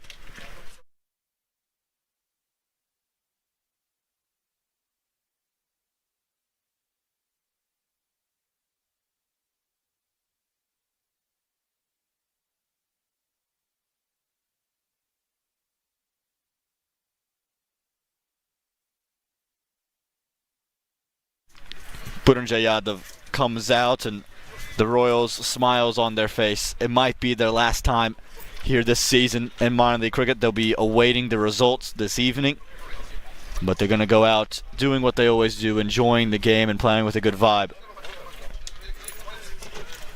Yeah, why not? It's a beautiful day to play cricket here at this ground. It's a beautiful ground. A lot of good memories made this week. My gosh. Again, it's his first over. I don't know if he'll get a second because it might not be the wickets left for him to do it, but he's looked quite good. Had the one half loose delivery, but apart from this, Yevon, he's shown his skills and why he's in minor league cricket. And a dot ball to close over 16. 116 for 8.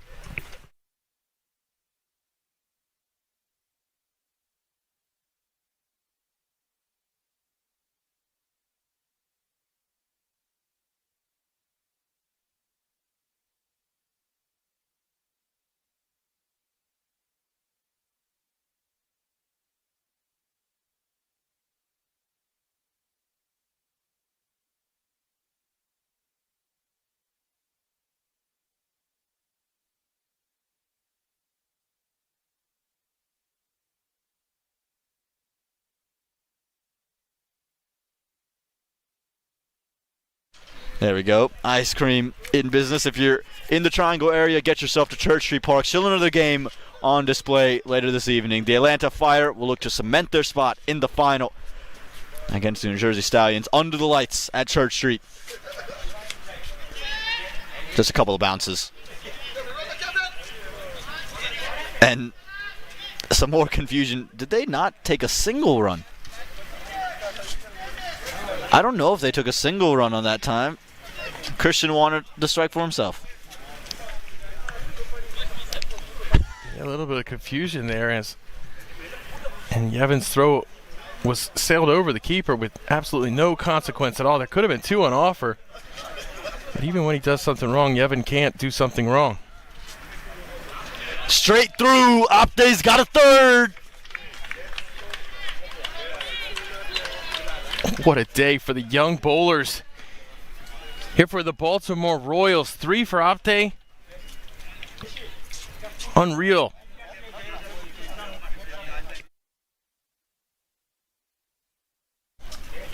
And that does it Tanuj Apte in his third over finishes the deal with this full straight you miss I hit right onto middle stump, and the Royals have a statement of a victory. 95 runs is what separated the Cavaliers from chasing this total down, and what could be the final match for both of these two teams this season. Plenty of fireworks, but the Royals, they flex their muscle. Just as they've done nearly every game here at Church Street Park, the Royals just dominant in all three phases. Let's see, take a look at this batting card here from New Jersey Somerset Cavaliers. Gajanan Singh really did most of the work. Kenara Lewis looks very dangerous. Kevin Christian hung in for a while, but it was all bowling and fielding for Baltimore. Confirmation of what we witnessed out there for the Baltimore Royals. 3 wickets for Tanuj Apte in his first match of the season. A wicket for Rishabh Joshi early, and Rishi Dhawan kind of set the game up to that point. And Yevon Gutanlai gets in the game, picks up his first wicket of the season in his very first over. So the Baltimore Royals, they did their part. They won by 94 runs. So if we can bring up the points table, if we can, we'll want to look at that net run rate advantage. What is it now sitting for the Atlanta Fire? They're still at that 4.1, and the Royals, they're at 0.92. So it's going to take some really hefty losing for the Fire to get out of the final. But we'll have to wait and see, because the Stallions, they will look to play spoiler for those Atlanta Fire. Thank you for tuning in to this afternoon's matchup, but we have a game coming up in just about 45 minutes, so join us then where the Atlanta Fire take on those New Jersey Stallions.